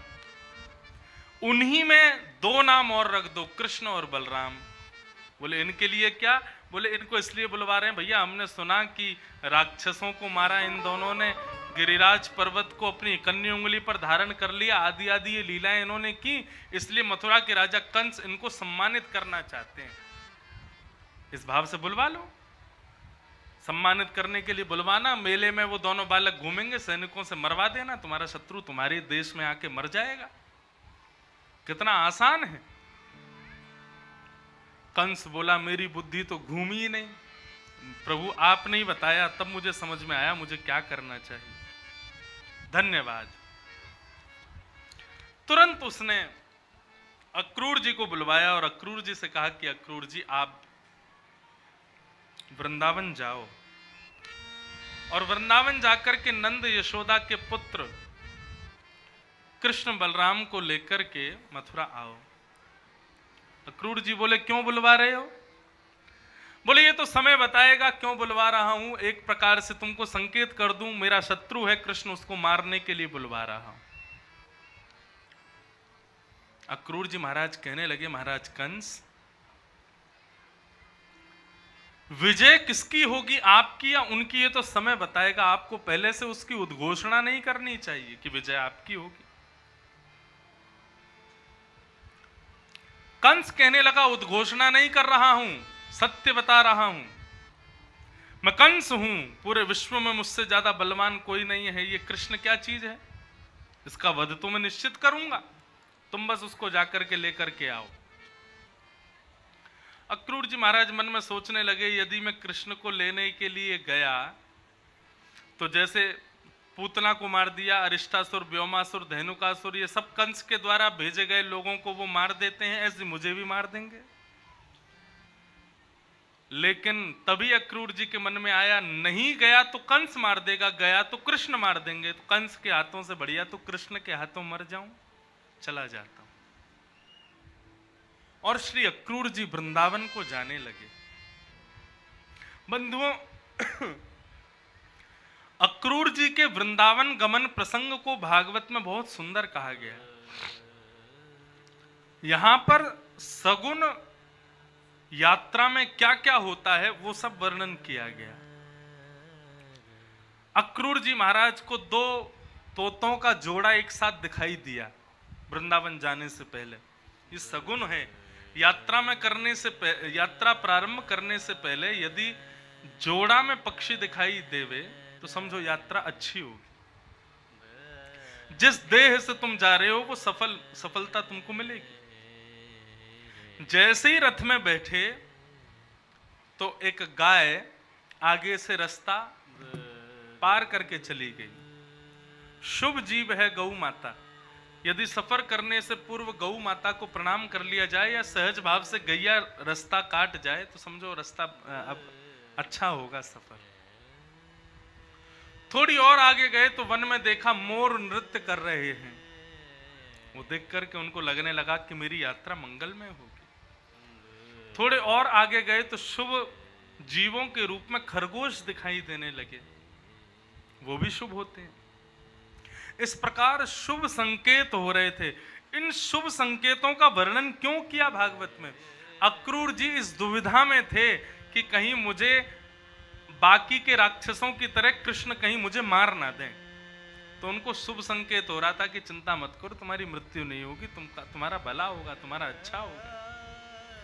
अक्रूर जी रास्ते भर सोचते हुए जा रहे हैं, मैं जाऊंगा, कृष्ण मुझसे मिलेंगे, मुझे गले से लगाएंगे, मुझसे बात करेंगे, मुझे भोजन के लिए पूछेंगे, मुझे क्या कह के पुकारेंगे, मामा कहेंगे, काका कहेंगे, क्या कहेंगे मुझसे।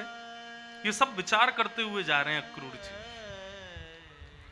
अभी तक कृष्ण के बारे में केवल सुना था, लेकिन आज पहली बार दर्शन करने वाले।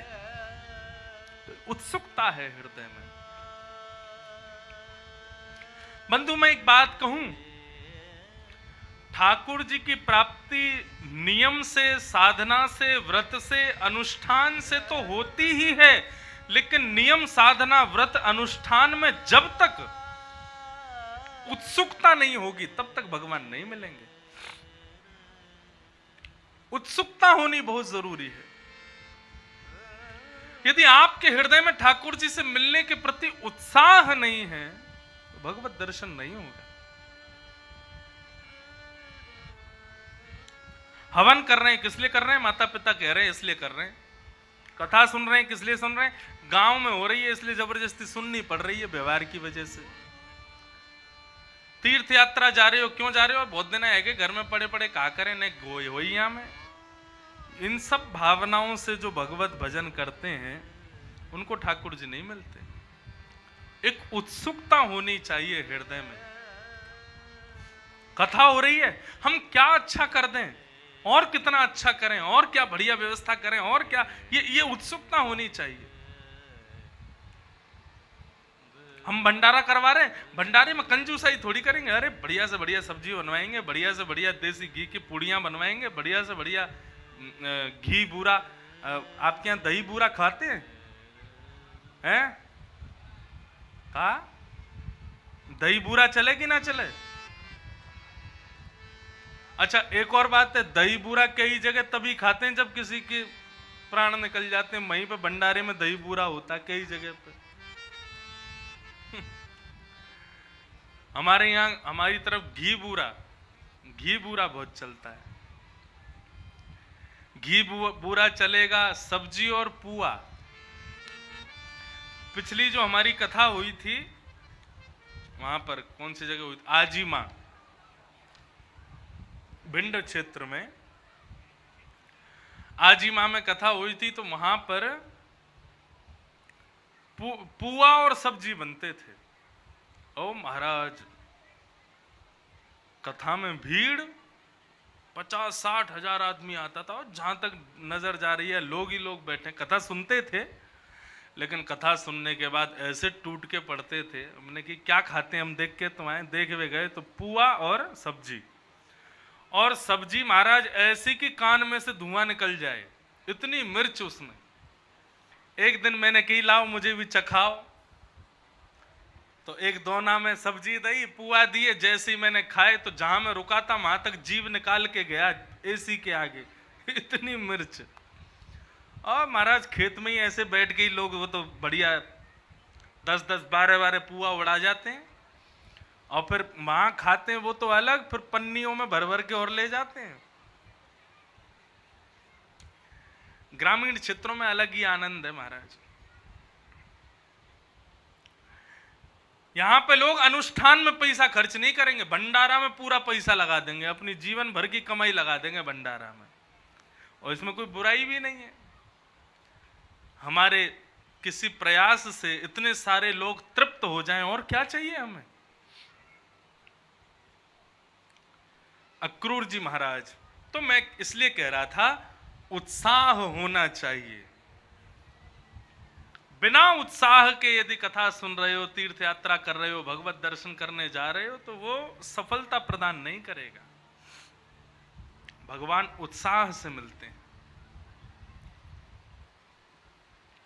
अक्रूर जी महाराज जैसे ही वृंदावन पहुंचे, ठाकुर जी अपनी गौचारण करके नंद भवन की ओर जा रहे थे, तभी गायों का झुंड जाता हुआ अक्रूर जी को दिखाई दिया। अक्रूर जी तुरंत रथ से कूद पड़े और कूद करके गए और जाकर के भगवान के चरण चिन्हों के पीछे पीछे पीछे पीछे चलने लगे। चल करके जैसे ही पहुंचे तो आगे नंद भवन की गौशाला में पहुंचे। वहां पर ठाकुर जी समस्त गायों को चरा करके आए थे, सब गायों को उनके उनके स्थानों पर खड़ा कर रहे थे। तभी अक्रूर जी पहुंच गए। अक्रूर जी को देख करके ठाकुर जी ने कहा, अरे अक्रूर काका आप पधारे हैं। मतलब अक्रूर जी ने जो सोचा भी नहीं था वो हुआ।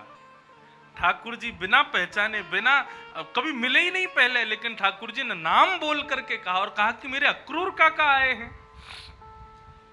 अक्रूर जी तो भाव विभोर हो गए। ठाकुर जी ने जाकर के अपने हृदय से लगाया। जैसे हृदय से लगाया, अक्रूर जी का मन रूपी मयूर नृत्य करने लगा। ठाकुर जी के चरणों में दंडवत प्रणाम करने लगे, बोले प्रभु मुझ पर कृपा करो। तभी नंद बाबा आए। नंद बाबा ने पूछा, कहो अक्रूर जी कैसे आए हो। अक्रूर जी ने कहा, महाराज मथुरा के राजा कंस ने एक सम्मान समारोह किया है, एक धनुर्यज्ञ किया है, एक मेला रखा है। उनमें सम्मान समारोह में कुछ गणमान्य लोगों को आमंत्रित किया। उनमें 2 नाम कृष्ण बलराम के भी हैं।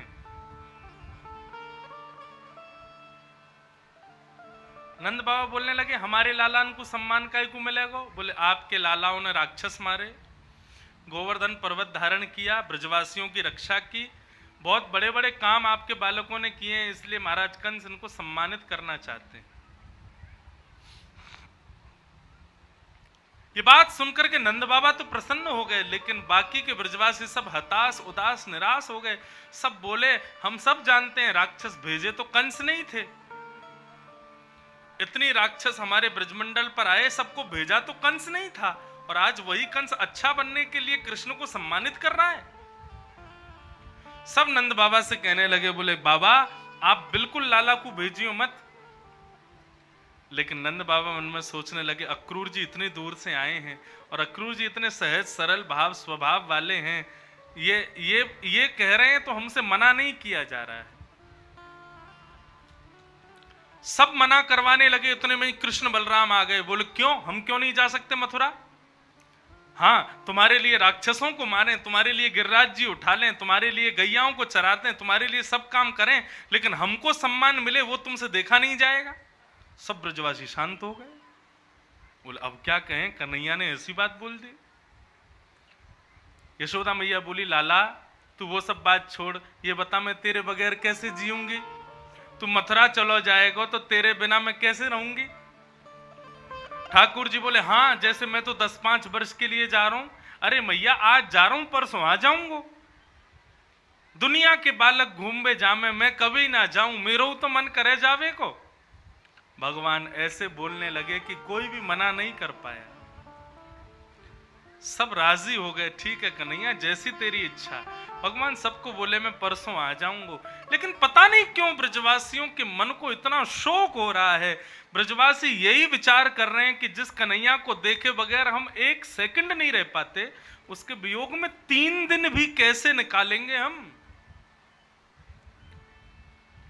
गोपियां गोपी गीत में कहती हैं, त्रुटिर युगायते त्वाम पश्यताम जड़ उदीक्षताम। ब्रह्मा जी को जड़ कहकर के संबोधित करती हैं गोपियां। क्यों? बोले अरे जड़ विधाता, तैने ये पलक बहुत गलत बना दी। क्यों? बोले क्योंकि जब कभी भी श्याम सुंदर सामने खड़े होते हैं, उस समय ये पलक जब झपक जाती है ना, तो ये गोपियां विधाता को गालियां देती हैं। अरे विधाता तुझे पता नहीं था क्या इतना सुंदर श्याम हमारे सामने खड़ा होगा, ये तूने पलक क्यों बनाई? ये बार बार झपक करके हमको विक्षेप करती हैं, हमको विरह प्रदान करती हैं। ऐसी गोपियां जो एक क्षण के लिए गिरने वाली पलक को भी कोसती हैं, वो कन्हैया को देखे बगैर कैसे जिएंगी?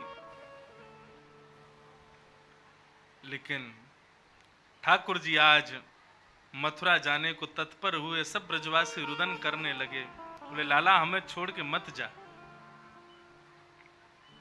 ठाकुर जी सबसे कह रहे हैं मैं परसों आ जाऊंगा।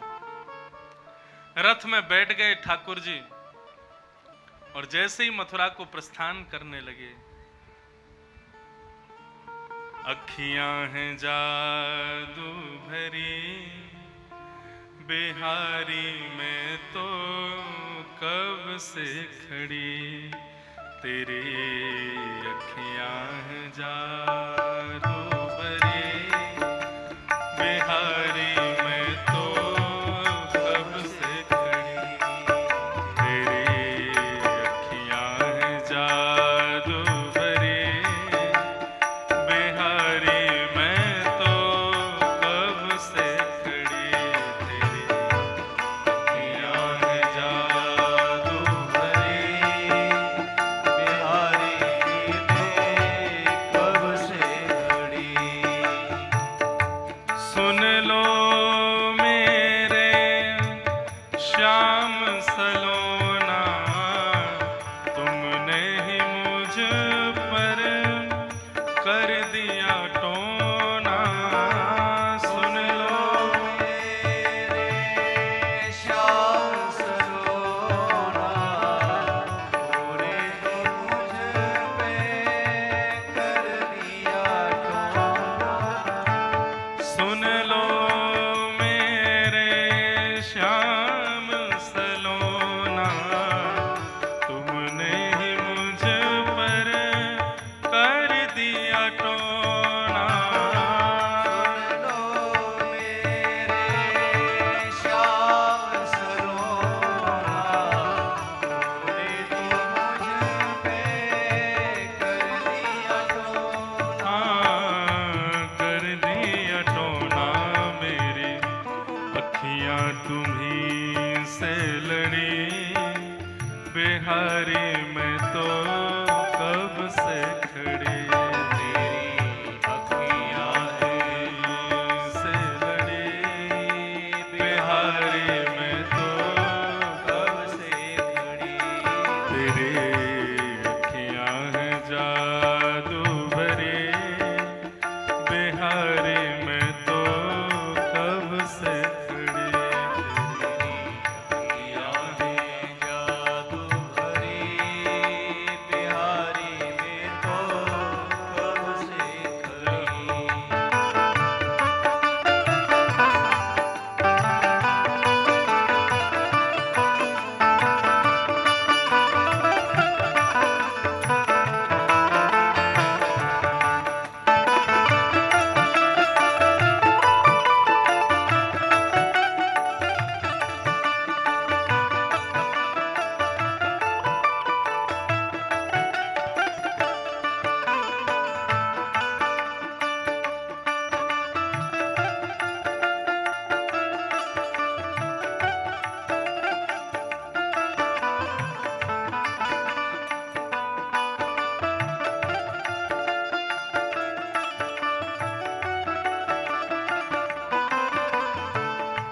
तुम सा ठाकुर और न पाया, तुमसे ही मैंने नेह लगाया।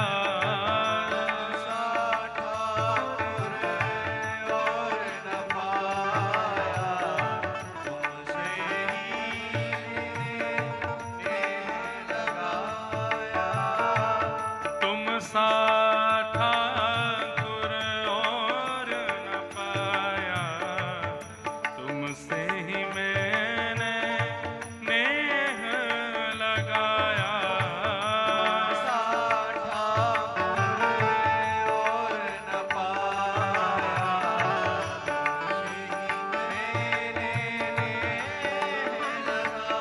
मैंने मैंने लगाया। मैं तो तेरे द्वारे पड़े, बिहारी मैं तो कब से खड़ी। तो तेरे द्वारे पड़ी। बिहारी में तो कब से खड़ी। तेरी अखियाँ हैं जादू भरी। बिहारी मैं तो कब से खड़ी। अखियाँ हैं जादू भरी।